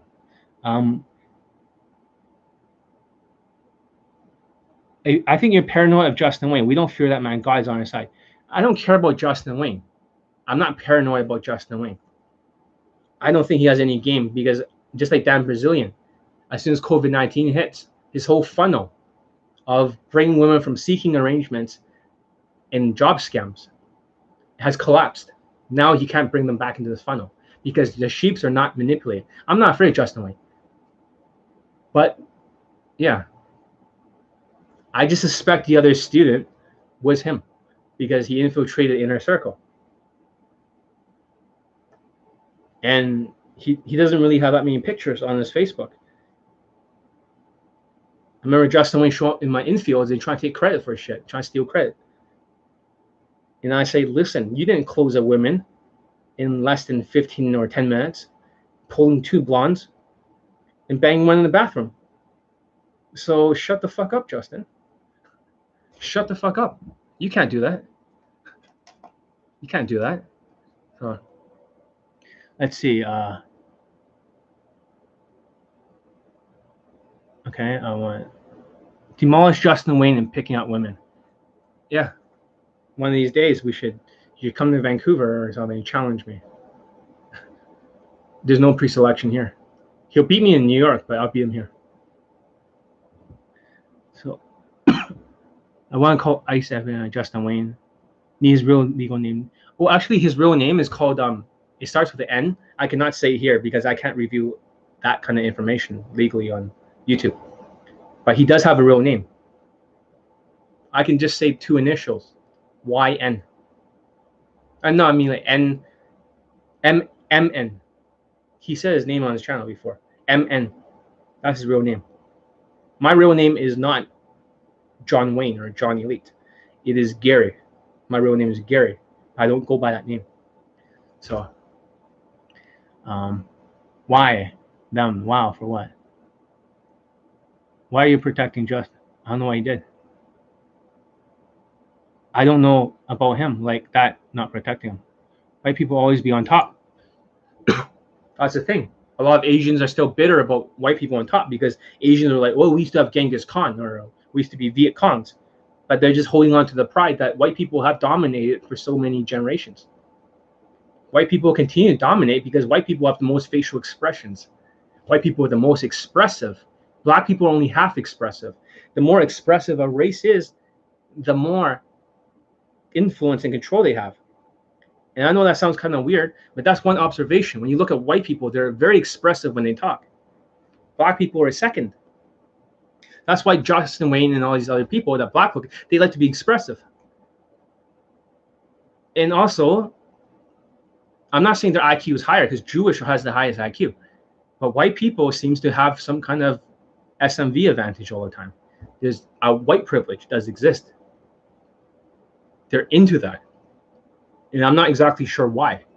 Is it the looks? Maybe. They also have the looks over the black people. But Latinas are decent looking too, but they don't look as good as the white women. They look similar. They have curvy bodies. But white people, for some reason, they're always on top. It's just how it is. You look at online dating. This is a statistic.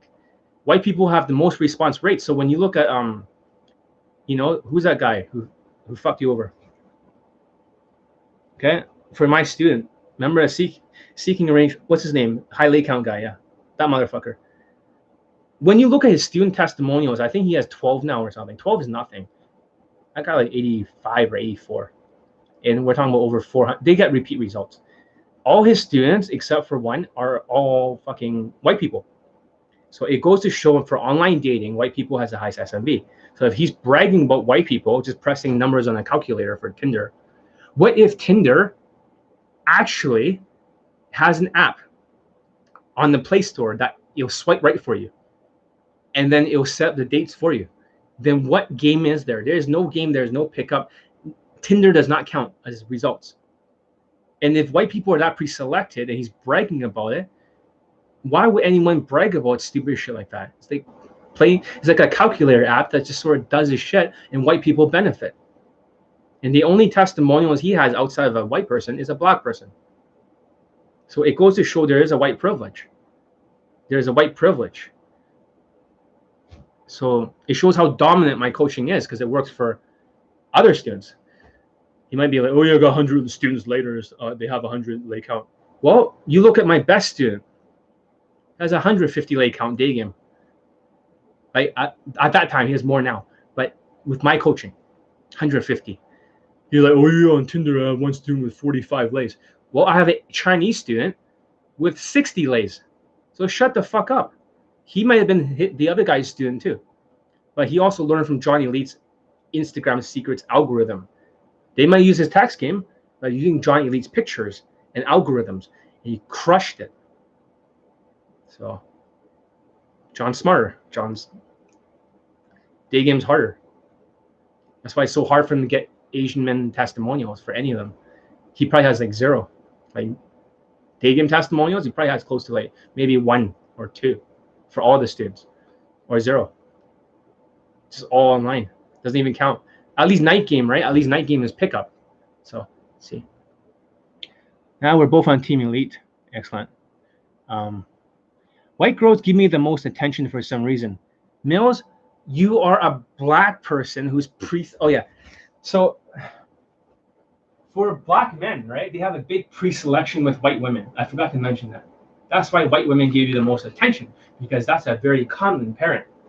A lot of black men don't even like their own black women. All these black women are like, you know, this guy's a buster, right? He's always going for them white girls.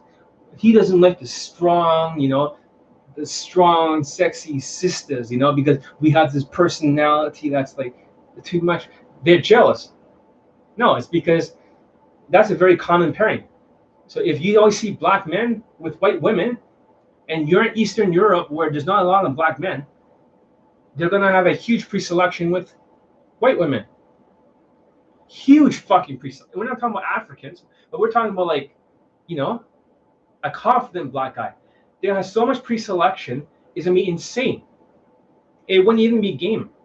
If they lose the muscles, they'll lose the arrow. It'll be tough. But COVID-19 is gonna make it tough again, because nobody trusts black people after like the wartime. The wartime, after all the looting, and right now they don't want to risk their health to bang a black guy. Even black women are still thinking, because I was teaching a student, he's using Black Tinder, they're still debating whether or not it's worth catching COVID-19 over this black guy just for sex. So a lot of women are delaying sex because they're not sure. They don't want to catch it and pass it on to other people around them. So I'm just spitting some real truth here. The media. In real life, black men are the most sought after sexually. Just look around. Sexually, white men are. But black men come like in a close second. Latinos, because of the media, because of Donald Trump calling out Latinos and using ICE and transporting all of the fucking United States back to Mexico. They have lowered a little bit of the SMV advantage of Latinos. So before Trump, Latinos were way up there in the SMV. They close, they get automatic girlfriend. So you can see certain races will have certain girlfriends automatically. So when they try to spin the information and deny evolutionary psychology, and I'm just showing you before my student results. Black students get a girlfriend easily. The white students, the Middle Easterns, and Latinos, all the time. It's automatic. You don't even need game. You don't need emotions. And they might be thinking, oh, a person's personality is not so good, so therefore the woman doesn't stay around. I remember when you banged that woman in the bathroom in less than 10 minutes or 15 minutes. How the fuck will she know my personality? She left afterwards. The other 18-year-old that I banged, that you saw on my site, or she's the one, you know, you see the lay pick, and then I did the same day lay across 7 cities. She left right afterwards. She's 5'11". A guy like me does not always fit into the boyfriend frame. So it doesn't even matter how good your personality is. Neither did my wingman Superman, who had 15 fuck buddies. He did not fit into the boyfriend-girlfriend frame in Vancouver. So this is the problem with these value deniers. They believe that they are not black. They look black, and they have the black SMV because they look like it. So they pretend that they get girlfriends because they're emotions. In reality, just by a little bit of emotions gets them over that line. And that's another thing. Sometimes if you use alcohol and shit, that's not game. So for black people, if you use alcohol because you cannot build attraction, and one of my students closed that way, that's not game. That's just wrestling with her with your muscles and stuff. That's not game. So don't do that. I'm Black American good for you. I've seen black men get rejected so many times in front of me. Oh yeah, that's also another true thing though. Black men, the ones who don't know how to build social comfort, that means they don't know how to break their negative stereotypes. They don't know how to connect. I'm not talking about connection, not some gay fucking social connection, because that's what some people talk about. Connection is no. If they cannot build social comfort, like naturals are very chilled and relaxed. If they cannot build social comfort with women, guess what happens? They'll get rejected right away. And this is what I've noticed. I was daygaming one of my students. Okay, he didn't see me for a long time. He said, "John, how's it going? I saw you on Facebook and stuff. You're teaching a lot." This is way back then. This guy's face looked exactly like Justin Wayne, but he was African. He was 6'6", not 6 foot not. I know Justin Wayne's real height. I know everything about him. But he had the same face, the same tooth gap. When I daygame with him, you know what happened with the women? All of the white women were attracted. And I was like, what the fuck? They're all dancing or they're pretending to be offended, but they're just wet down there. That's what's it like. Women are all wet for black men. But they may say they don't like black men, but their evolutionary psychology in their system are completely drenched down there for black men. And yes, some do get rejected a lot because not all black men are positive stereotypes. When you got the serious black men, or you got the there's different type of black men. Not all black day gamers automatically are good, because a lot of Justin Wayne's fans are so sociopathic, they cannot connect with women. They're autistic. They're creepy. So a lot of Justin Wayne fans will have this glazed over look in their eyes in the students. They're all dumb looking Negroes. They look like they have a 70 or 60 IQ like this. And they just keep talking about how Justin Wayne's awesome. So that's how it is. And when you see these guys like Brian Black or something, I can't believe his last name is Black, but he's like 6'6" or something. I'm not knocking him, but I don't think he has that much skills. I really don't. They just have to stand there, do their thing, swing their dick in a circle, and the white women will grab onto it and then just pull them back home. That's how it is. There is an attraction. You can see animalistic attraction. They'll deny it. They'll say, oh, it's not that, it's my game. But there's a warm traffic or hot traffic. But the problem with the warm or hot traffic is that the attraction can go up really high. So it's called a BT spike. So my face is at least 9 out of 10. I told you 7 out of 10. Okay? You're 7 out of 10. The autistic black learning from Justin. Exactly. They're usually autistic. So for those students, they're retarded. So what was I saying? I haven't seen him pick up film. Neanderthal genes. Yeah, that's why they're attracted to you. Because you have Neanderthal genes. Exactly as I said.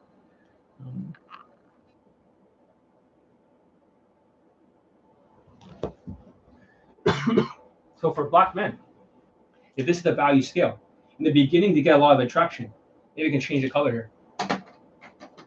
You get a ton of attraction here. They're like, oh yeah. So in the beginning, before the social comfort stage, where when you're talking with her for 6 or 7 minutes or 8 minutes, you reach a stage of social comfort. Of course, Justin Wayne likes to build social comfort first, but fuck him.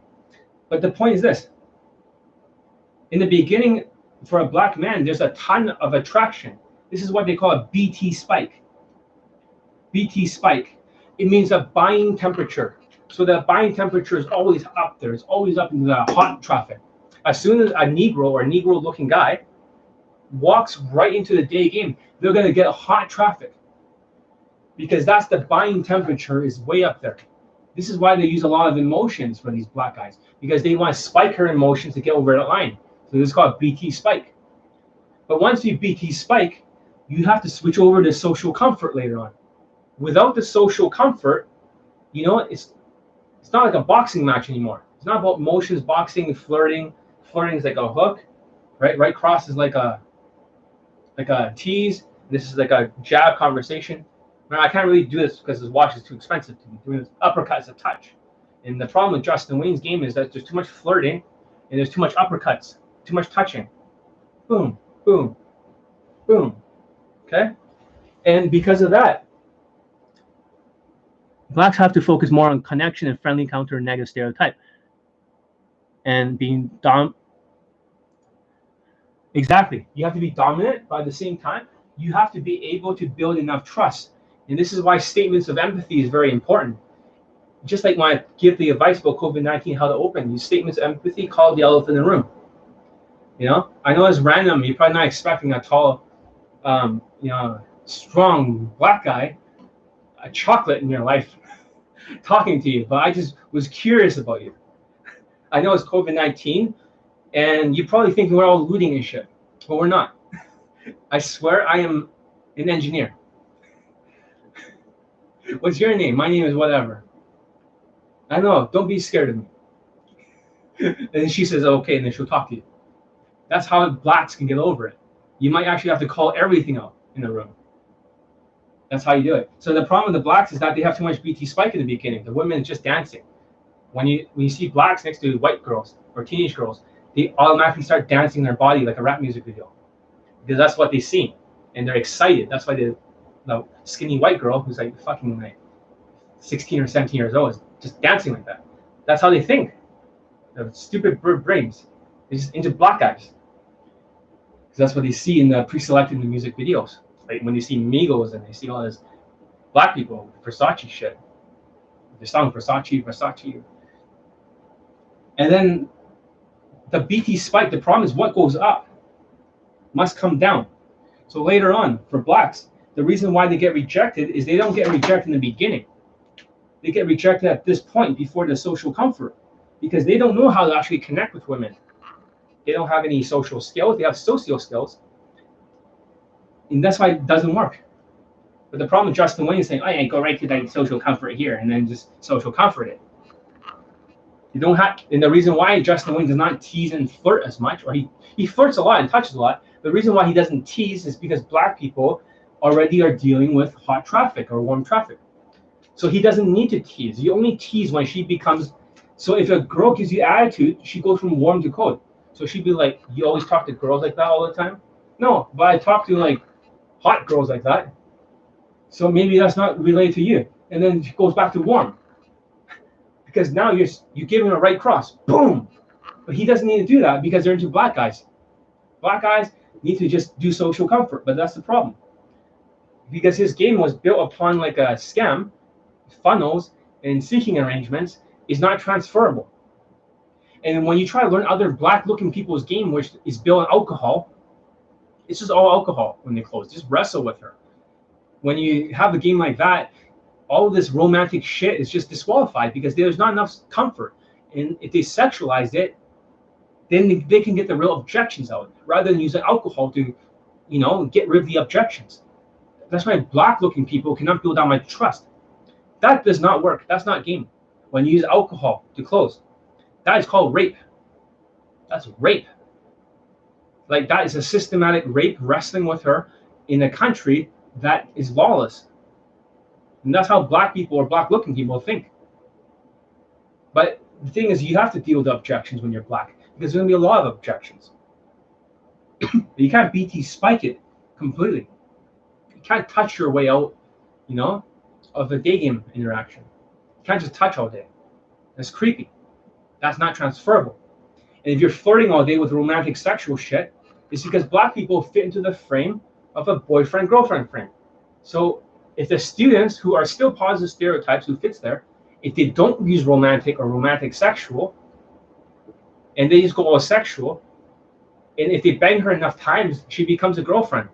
You bang her 3 or 4 times during that day or that week, she becomes a girlfriend. She'll say, what are we? What is this frame? What? And you say, boyfriend, girlfriend. Congratulations. That's all it takes. So why you need romance? Why make it harder? Why take away the testimonials? Why make it harder? Because that's bullshit. You think someone from evolutionary psychology in the old tribal days are like, hey, we're boyfriend and girlfriends. I5. No, they're called the out tribe. They're the sociopath who basically tries to infiltrate the tribe and steal the women and fuck over the alpha male and rape the women and bang her over the head, just like alcohol. That's not game. So a lot of this black game is not very transferable. And if it is, if the students use alcohol, that is not game. I do not condone that. So I teach a style game that does not use alcohol. So by students to say, John, can I use a little bit of alcohol? I say, fuck you. And some of the students, when I say, you know what, maybe consider using alcohol, and he'll say, fuck you. they seriously tell me that in the boot camp, fuck you. And I was like, okay, no alcohol. He's still closed. Great. You don't need it. That's the problem with the comfort. Without social comfort, blacks are screwed. And the difference between social connection is that when you try to do this gay connection, because you believe that your connection is the reason why women are into you, into girlfriends and all that shit. In reality, it's just a black guy who has so much value. So they believe, because they're emotional, because they have high narcissism and low self-esteem, they believe by using their snowflake cunt behavior, that's what women are into. But they're denying that is because they look black. With the protector status pre-selection, once the muscles are gone, she's gone. Because there's no more protector status. The pre-selection disappears.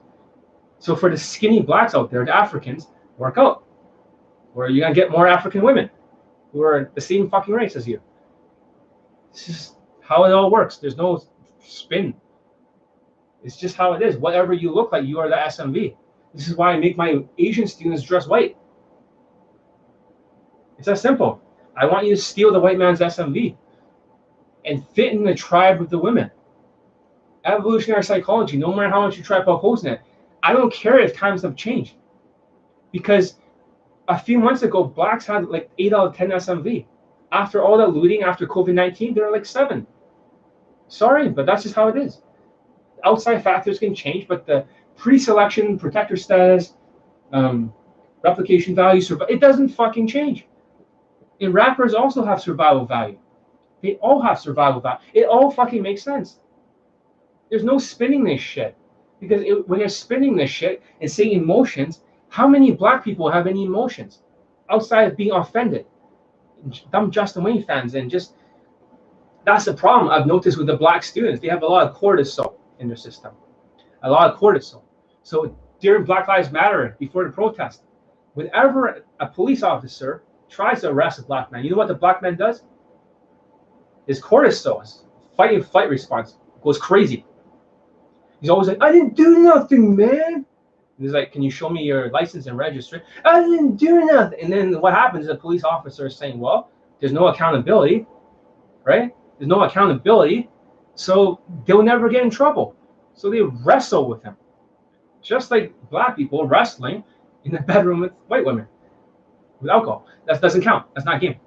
And they put their fucking neck on top of George Floyd's fucking head because they don't give a shit. Because they know there's no accountability at the time. Because black men are always going to overreact. And that's the problem. Black men, this is where the violence comes from. This is what they call impulsivity. I'm not going to give you guys a free pass here and just say BLM or whatever, all Black Lives Matter. That's great, but all lives matter, including Asian men. Your lives matter too. Black lives, of course, matters. But you cannot be part of the problem. And this is an evolutionary psychology thing. Because I talk about fight, flight, and freeze, the cortisol. You got to reduce the cortisol, guys, for black students. Because if you don't reduce it, you can't go through social comfort. And for my black student who was quite dumb before, he was taking a lot of ashwagandha. And that's the only way he can calm down his snowflake behavior. Ashwagandha. It is a plant that reduces cortisol. And that's what a lot of autistic students have problems with. They have a lot of problems with cortisol. If you take ashwagandha every single night, and when they get scared of women, when students are timid around women, they have an ashwagandha or cortisol problem. It's all part of evolutionary psychology. You approach the wrong women. You get your head bashed in by the alpha male, so therefore people develop a little bit of a fear, irrational fear, that if you approach women and the wrong women, you either be out of the tribe, you say the wrong thing. Now you will no longer procreate. And that's something that's true in the old tribal days. However, if you approach the wrong woman, the big alpha male will bash your fucking head in for approaching his women. So a lot of this stuff is true. Of course, beta males still gets laid in girlfriends just fine, because there's a chimpanzee race before of chimpanzees who still has beta males that gets girlfriends or mates. That's closer to human evolutionary psychology. So it's not always the alpha this, alpha that, Chad this, Chad that, big jawline this, big jawline that. All this stuff fits perfectly. The whole game is just evolutionary psychology. This is why the students' social skills are so important. Because social skills and social calibrations, a tribe leader needs to have a good body language. Social skills you need to navigate a tribe. So if you cannot fit into a tribe, or you're very weird, in Daygame, you become the sociopathic PUA. You just vibe all day. You just flirt all day. You just talk about romantic shit all day. Just to get over that line. And then you try to use game because sociopaths, they don't have social skills. So they use all these stupid gamey lines. That's the problem.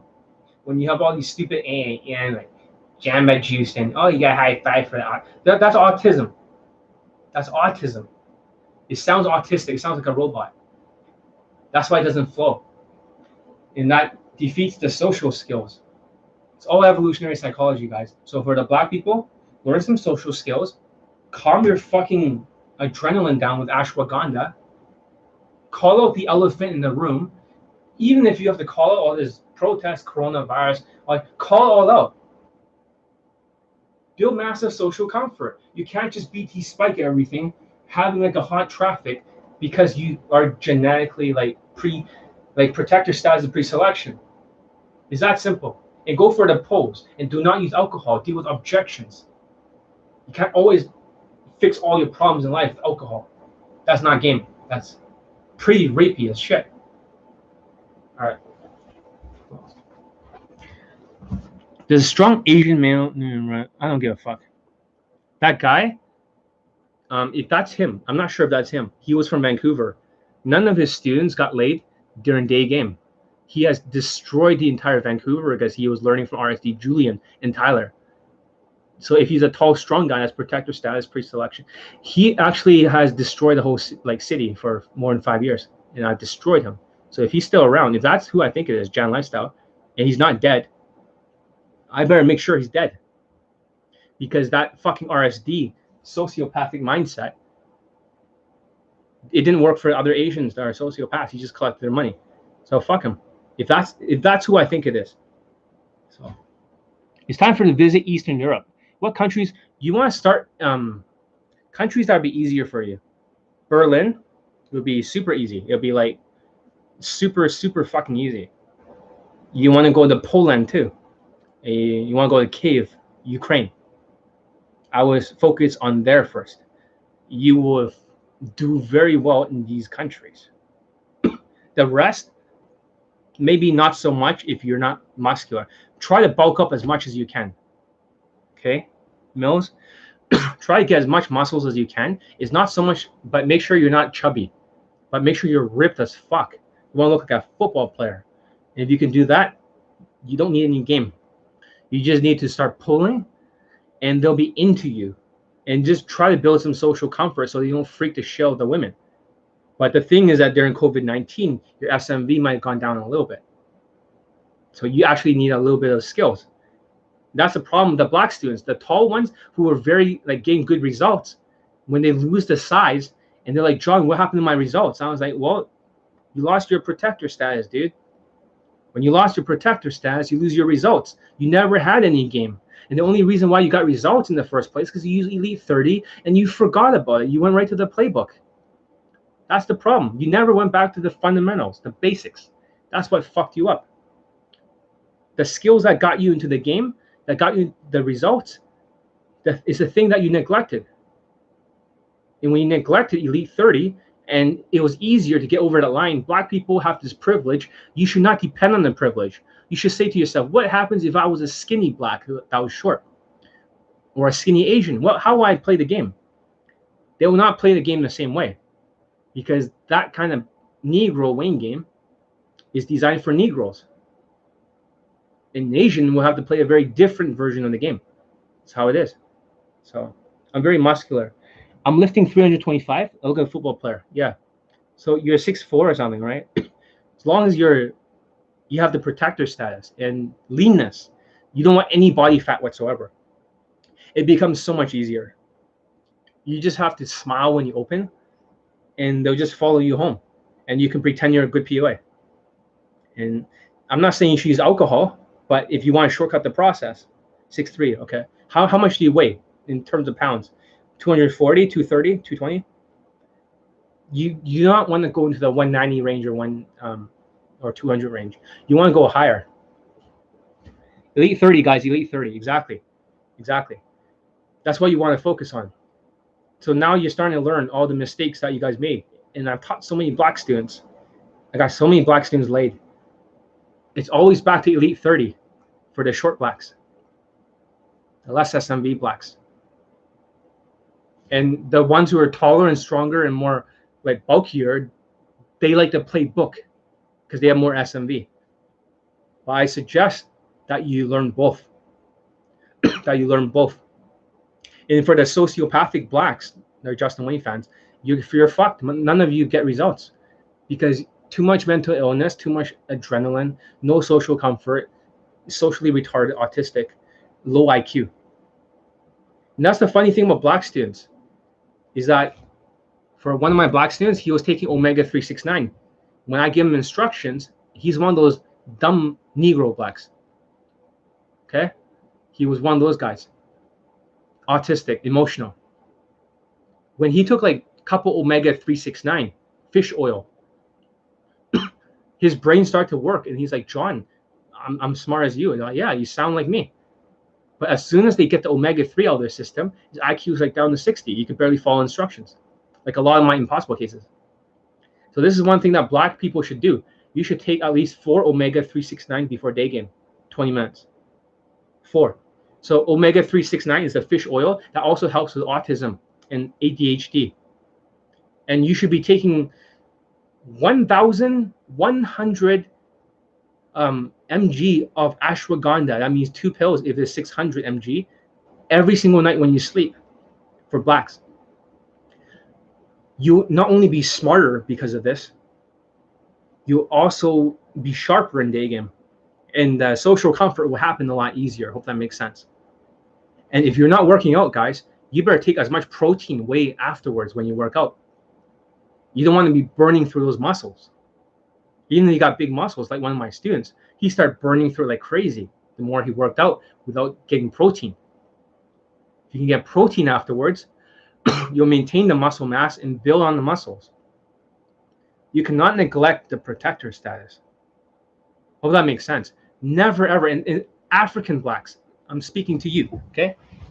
You guys always believe that with your doctor job and engineering job, that you can get away with just being skinny because you're not like in the slave boat and bred for a size. I would say put your fucking ego aside and try to, borrow their SMV. Try to ride on the bandwagon. Try to use that to your advantage. Why fight pre-selection? You don't want to be like Wakanda forever, all the time. Because they only think of serious Africans. And serious Africans are seriously unpre-selected because they're not fun to be around with. They're always so offended and pissed off. What do you say about my tribe? You say that again, I kill your mother and father. Wakanda forever. They don't want to hear that shit. Now you understand why I like Wakanda forever. Ooh, they think that's what they think. Yeah, that's how they think. So if you're black, just dress somewhat decent. That's all. Wear fucking Zara clothing. Stop dressing like shit. And stop shooting yourself in the foot, especially when you dress like shit and you're thinking you can wear like a t-shirt and jeans like a white guy. You're sadly mistaken. I'd rather you wear some kind of like trendy clothing, but showing off your muscles at the same time. You got to show off a little bit of muscles because if you cover the protector status and you're not good looking, you also get rejected because the arrow theory. It's just not, you cover the wing, the tip, or the, the feather. That could work against you. Okay. 225, that's a good weight. So I would maintain it. Get shredded and stuff, and think no body fat. Think like ketogenic, or think like, think something that can rip your body. Your results will skyrocket. And a lot of people think, oh, because good-looking loser says something about like no body fat, but it's not about that. By being black, the black arrow will fly better when you're lean and you're strong and tall. It will not work when you're chubby, because the guy who was like impossible case when I'm teaching him online, I should not be teaching online. I'm teaching him text game, but he wanted to do it for online. Daygame text game online are very different. They're the opposite. They're like yin yang. But when I was teaching him, he was a little bit chubby. And the golden ratio matters a lot to black people. You know why? Because his nose is like way up here and his mouth is way down there, like Jay-Z. So I Photoshop his nose down and his mouth up. And the women on Tinder start swiping with him because golden ratio matters. Because black people are not good looking. It's the golden ratio. Hope that makes sense. Where the things are on the face, you can put an algorithm. Girls tell me my face is 9 out of 10. Don't know how the fuck you're talking about. Dude, you're like a 7 out of 10. And blacks, like, yeah, you're just a typical black person. And if you look at all the black people, like Denzel Washington, you look at all the models, white male models are better looking than you. Way better looking than you. When you compare yourself universally to a white male model, they're way up there. You even look at the Zara models who are tall blacks. They all look the same fucking template. White people have more UAR. So if you're saying that you're better looking than white people, and you don't look at all the other black people who are 7 out of 10, but that's not, it doesn't matter about the looks, it's about the golden ratio. It doesn't even matter how you look. 7 out of 10 is good enough for a black man, even if you're 7.5. Rate Chris Brown. I don't know, like fucking 6.5, maybe 6.6. Rate John Legend. I don't know who John Legend is. I have sexy eyes. Will beat your ass. More girls think I'm sexy as hell. Will beat your ass. More girls think I'm sexy as hell. I don't know who you are, Asian Neil. I'm 6'2", muscular, big shoulder Arab. Well, you can't really beat a guy who's basically trained by people in Israeli Krav Maga. Okay, I don't care if you think you can beat my ass. You be destroyed. I've been trained 5 years in military Krav Maga. You know, the martial art that beats Arabs and eats them for breakfast. So I dare you to fucking try, Asian Neil. Do you like to be like, you want to try my Krav Maga? You guys tried it in Israel. Look how well that happened. Your whole fucking countries got destroyed. Carpet bombed. Oh, I'm talking about you. I'm talking Mills. Oh, okay. Oh, that's good. That's good. For Mills, I'm not sure if I can beat him up because his strength, right? His strength being bred from slavery could be way more powerful than my Krav Maga. I'll have my limitations. So, you really think you can whoop me? You're talking about Asian Neil, or you're talking about Johnny Late? I'm talking about Asian Neil. I thought he wanted to fight me. I think it'll be a very even match. In Krav Maga class, I used to fight big people all the time. They are like 6 foot something. I don't beat them. They don't beat me. It's just sort of equal, neutralized. But John, you're 5'7", right? And you're like, back then you were like 135 pounds. I was like the Bruce Lee of the class, heavy hitter. So, and I was sparring for hundreds of matches. So I'm used to fighting all the time. So that's good. We can't. John Lee is 46. Why are you trying to fight old men? I'm still a girl guy like you. Exactly. So instead, everyone look like keyboard warriors, right? Instead of looking like keyboard warriors. That's not important. Should this be end of the YouTube live? Because the longer it is, the less people will watch it. They'll automatically skip it. I only see 1 like. But everything I'm telling you guys, maybe you're not ready to accept it yet. But in the future, when you're ready to accept it, all the information will help you guys optimize your game. There's 2 likes. If there's more likes, I'll make more longer YouTube live. I know you guys like it. I'm making it shorter because these days people have no fucking attention span. The sheeps, right? The ones who are struggling during COVID-19 with their stimulus checks because they have no fucking skills in life. They have no high income skills. And they're sheeps. They're just like, my mind's falling apart. And most of my students are not sheeps. They still got jobs. They're logical. They're not emotional. They're not autistic cunts. They're more like Asperger's psychopaths. These students are going to do just fine during COVID-19. John, tell Asian Neil he's no combination. John, what do I do? John, I'm gay. What do I do? I don't know. Shove a big pink dildo up your ass or something? I don't know.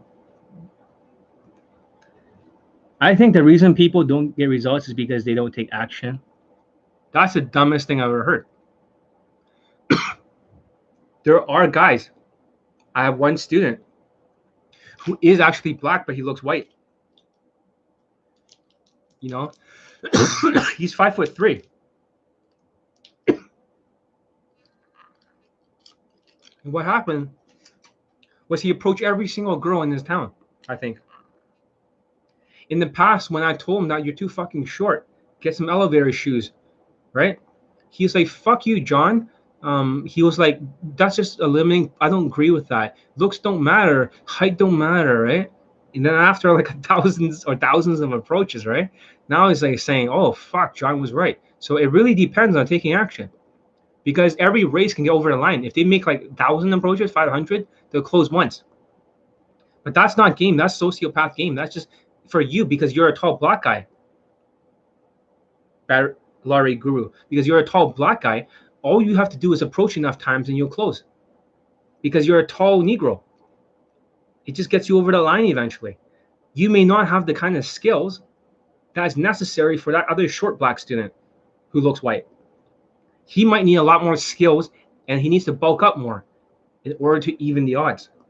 So if you have an 8 out of 10 SMV and you already have a height and you're decent looking, and we can say you're a 7.5, maybe 7, you're a tall guy, okay looking. 8 plus 7 is a 15. Dress a little bit decent, 1 out of 10, 16. Your game just needs to be 4 to get over that line. A little bit of game and a little bit of vibing. That's it. But you don't even need social skills or social calibrations or body language. You just need to be black. Hope that makes sense. The hidden advantage of black people when you look at the score. Black people do not have that much game. And when you lose your muscle mass, you're going to struggle. So what do you recommend for a tall, chubby black dude? Okay, that's a good question.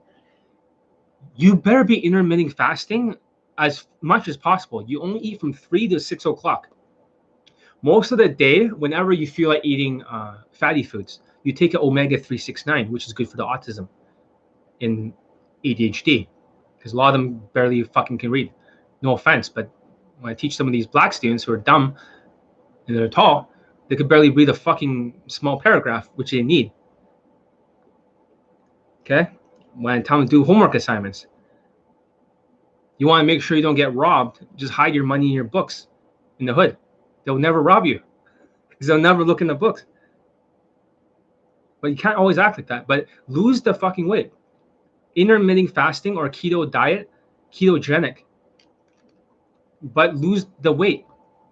Because once you lose the weight, the fat, I guarantee you, if you go on Tinder, you're looking a little bit chubby, you get fucking destroyed. That'll fuck up the arrow theory. I will work out.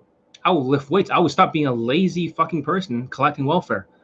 No offense, but a lot of them do collect welfare. Not all of them. Not my black folk students. They all work in prestigious jobs.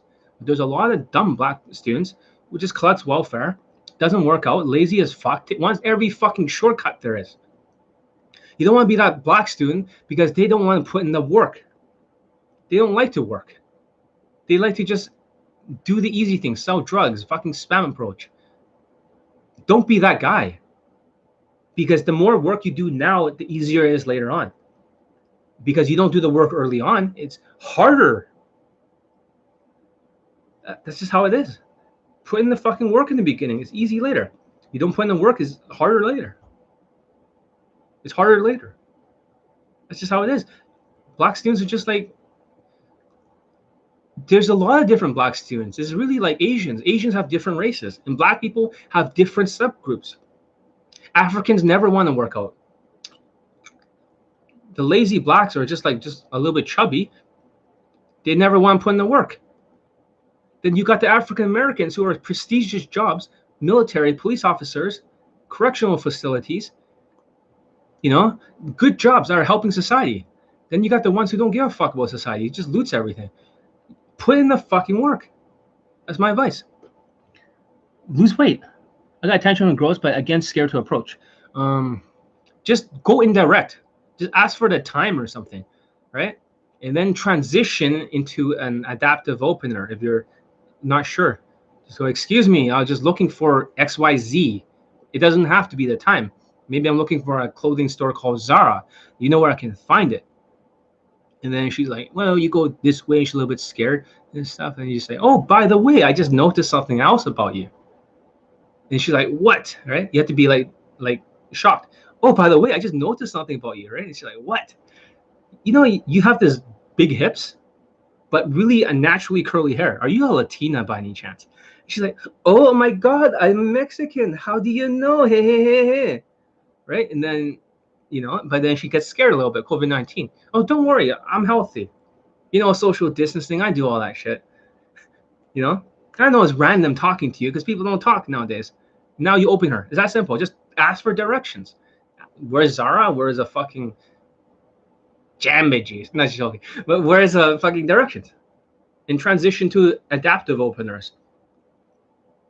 In transition. Oh, by the way, blah, blah, blah, change the topic. That's how you're going to be able to get through that fear. But because of the openers that I've given you in the last videos, although not that many people watched it, you ungrateful fucking cunts. Okay. There's no such thing as is game. It's just talk to her like you talk to your friend, just less aggressive. Well, that's a problem with black people with high SMV. Because imagine you were a 5'4" Filipino, Mills. Will you be able to just talk to her aggressively and just normally without teasing and stuff? Because think about this way, Mills. This is why that statement was so ignorant. Because for you, you're always dealing with hot traffic or warm traffic because you're a tall black. But however, when you're a short Asian guy, you always getting cold traffic here. Cold, warm. So at some point, she wants to walk away. She's like, oh my God. She's rolling her eyes. So you got to Chris Brown her. You got to do a right cross, yeah? At that time, and you go back to your jab, which is conversation. But if you don't jab at that time, at that exact moment, because she's going to hit you. She's going to be like, rolling her eyes. I'm getting bored. And she looks at her phone. She's trying to knock you out. So at the same time, you block and you hit. At the same time, boom. Now it's a counterattack. If you don't counterattack at that exact moment, you cannot keep her on the line. See, for you, your height and your long dick keeps her on the line. The line. But for someone like this, for a short 5'4" Filipino, he will need to counterattack at that moment. And now she's like, what the fuck? Because now you tease her like, oh my God, you're so distracted, right? You're looking at your phone, right? Do you have ADD or something? She's like, what the fuck? Now she's gone from cold traffic about to walk. Now she's back to warm traffic. You see that? So for someone like that, teasing is very important. Teasing is very important. But when she's on the line and she's moving on the line and sounding like a gay best friend conversation, you gotta flirt. Does that make sense? Because if you don't flirt, this warm traffic is gonna become like gay best friend traffic. And then now you're fucked because now you're being natural. And the problem with natural people is because when I talk about the value, getting over the line, tall blacks and tall whites, they're jabbed. They're jabbed because of the genetic advantages, right? Even when they're jabbing and shit, their jab gets over the line. Because the jab is harder hitting because you're 6'3", 225 pounds. Your jab is probably more powerful than the Filipino guy's right cross. Right? Your jab would cause more knockout power, and it's harder for her to knock you out. Mentally, we're talking about emotionally. So this is why it's so important that you learn how to counterattack. So this becomes a game of emotions and game, social skills, social calibrations, all in one. So if you're only working on social calibrations, you're trying to fill up this area by being a short 5'4" Filipino, it is not enough. You also need to have perfect social skills. Now you can fight against the tall blacks. Right? Then now you got to control your emotions, be dominant and shit. And then you need to learn how to counterattack, how to pull, how to instigate, how to deal with objections. You don't need that much game, but you do need everything else just to get the cold to warm. And you're always dealing with hot and warm traffic. That's different. That's different. So, John, I get a lot of married girls trying to fuck. What do you think I should do? The thing is that for you, you're probably an older guy. Okay. So for them, they're probably around 27, 28 or something. They're looking to settle down. So for you, they might see you as a husband material, a potential partner, because black people who are more like you, positive stereotype, confident, you can make potentially good partners. And these women are losing their SMV. Some might be even single mothers or divorcees. So for you, I would dress like a rich motherfucker, draw them in and dump all of them after you fuck them.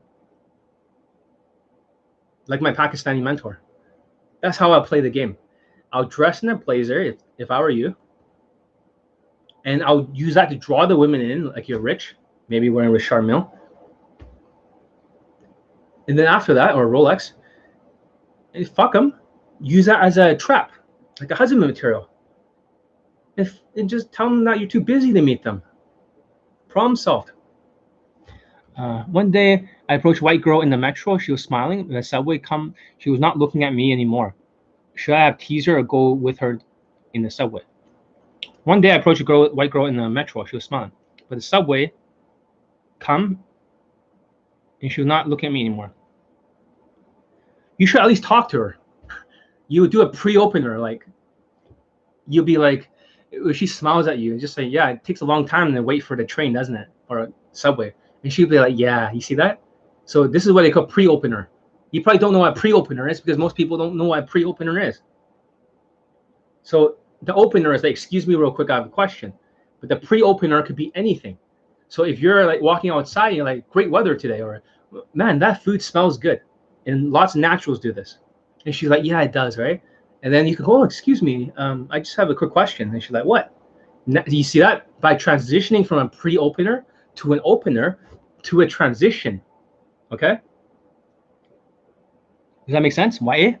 By doing that transition, the pre-openers could be something that you can use to gauge, especially during COVID-19. A pre-opener could be like, oh, great weather today. She runs away. She's afraid of COVID-19.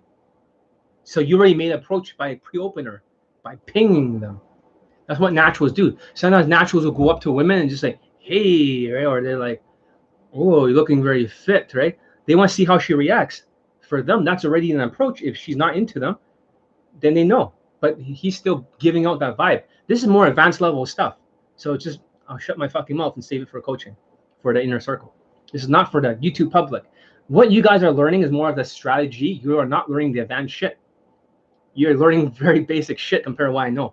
It gets really advanced. You guys would be like mind fucked by what's in here. How many approaches do you do on a weekly basis?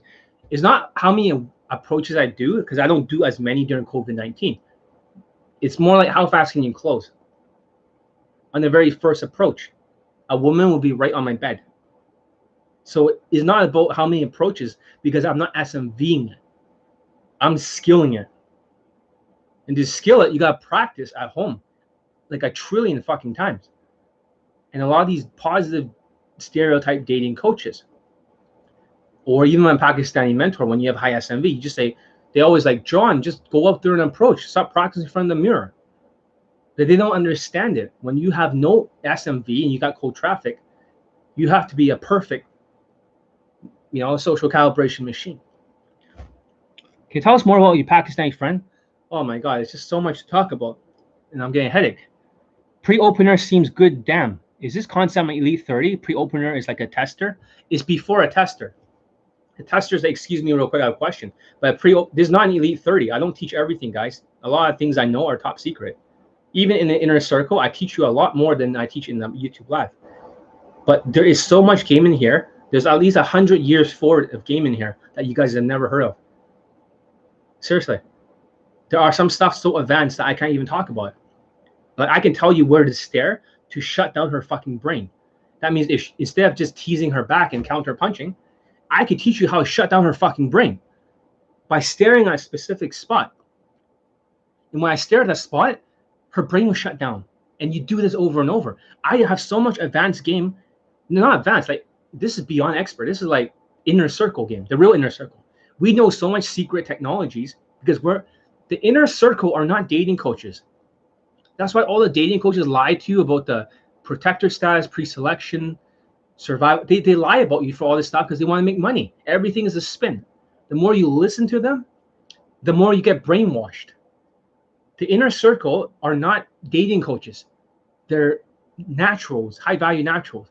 So the techniques that we share with each other works really well, but we don't teach it to the public. Like, if you knew where to stare and the women could be shut down without you actually teasing her, won't that be an advantage? You're like, what the fuck kind of game is this? There's so much secret tactics that I can't even talk about, but that opens your mind. There's even manifestation related shit too, which I talked to you a little bit about. So yeah, it's inner circle shit. Let's talk on it later, sure. I'm not older, I'm 23. Yeah, maybe because of the mustache and beard and shit. So for you, if you want younger women, just shave off your mustache because that's making you look older. So yeah, you can talk about inner circle because you're one of my students. The pre-opener is actually an extremely good idea for COVID-19, especially for Negroes. Okay. So when you look at it, I should be teaching you all this shit, but today I'm just fucking bored. Okay. So pre-opener. It transitions into a tester, right? To opener, adaptive. And that transitions right into a transition.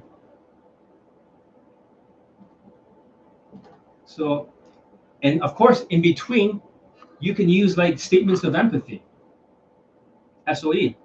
And you can also use calling out the elephant in the room, CER. So what would that sound like? Man, everyone is so crowded out here, isn't it? Don't they know about social distancing? And then she's laughing, ha ha ha. She's laughing already, that's a green signal. Now you move forward. Oh, excuse me, I just have a quick question. I just noticed that you have this X plus Y. Are you whatever? She's like, oh my God, I am, right? And then you could transition. Oh, by the way, right? My name is Jonathan, but I know statements of empathy. I know everyone's afraid of each other. Don't worry, I'm healthy. I don't have COVID-19. I don't have that virus thing. Calling out elephant in the room. Good. And now she's like, say, oh, it's okay. And then continue talking. You see that? Pre-openers can help you make approaches without approaching. That can ping the vibe to women, and that saves you a lot of time. Like, hey there. And then she's like, what the fuck? She walks away. She's scared. No problem. You already know that one would not work. It's not just about approaching women that have nothing to do. They're on vacation, tourist hotspots, and they're not dressed super well in aiming for a 6 out of 10. Forget about shit like that. You can go for any hot women and ping. And when you ping them and you realize that she's into you and smiles at last again, and then you can use a point stop, right? Excuse me. I was originally going over there. I'm looking for a place. What's it called? Blah, blah, blah. I know it's random as hell, and this is COVID-19, and people don't talk to each other. It's social distancing. By the way, my name is Jonathan. What's your name? Maybe we can elbow to elbow because we can't shake hands anymore. See what I mean? It's like an elbow fist bump. Oh my God, why are you looking at me so scared? You're like a deer in the headlights. Is it because I'm a tall black guy? Are you like one of those, like, Stacy's or something? You know, the type of on social media, they're always like, or Karens. Is that what you are? No, I'm just joking, by the way. What are you doing right now? Blah, blah, blah. You see what I mean? The game can switch. The algorithms automatically are in my head. I do not need to, I flow naturally like a natural. But I'm teaching you guys these pieces of the game so that way, at the very least, you have some kind of framework. It's not about the lines you use, it's the algorithms. The algorithms or the algebra is always stronger than goddamn autistic lines. That's why sociopaths, autistic sociopaths, when they teach you lines, they don't have social skills. They got socio skills. This thing can flow. I can create 100 million different openers this way and generate it like that. I hope that opens your mind. Like pre-openers, man, any women, any sort of SMV. It doesn't have to be lower. And this is how you do it. Just to give you a glimpse. You guys know very little about the actual game because most of you have been SMVing it. You never heard about using actual skills. And people say they have skills is that using alcohol as game and just like romantic shit and flirting like crazy. But that's, to me, that's not game. That's just SMVing it. It's just a delusion that they believe is emotion that gets them over the line. That's how I see it. Black privilege. Black privilege, not real game. An unfair advantage because one time a guy is like, John, I got 3 girlfriends or something. You have some limiting beliefs. Let me talk to you. I was like, you're like a 6'6" black guy.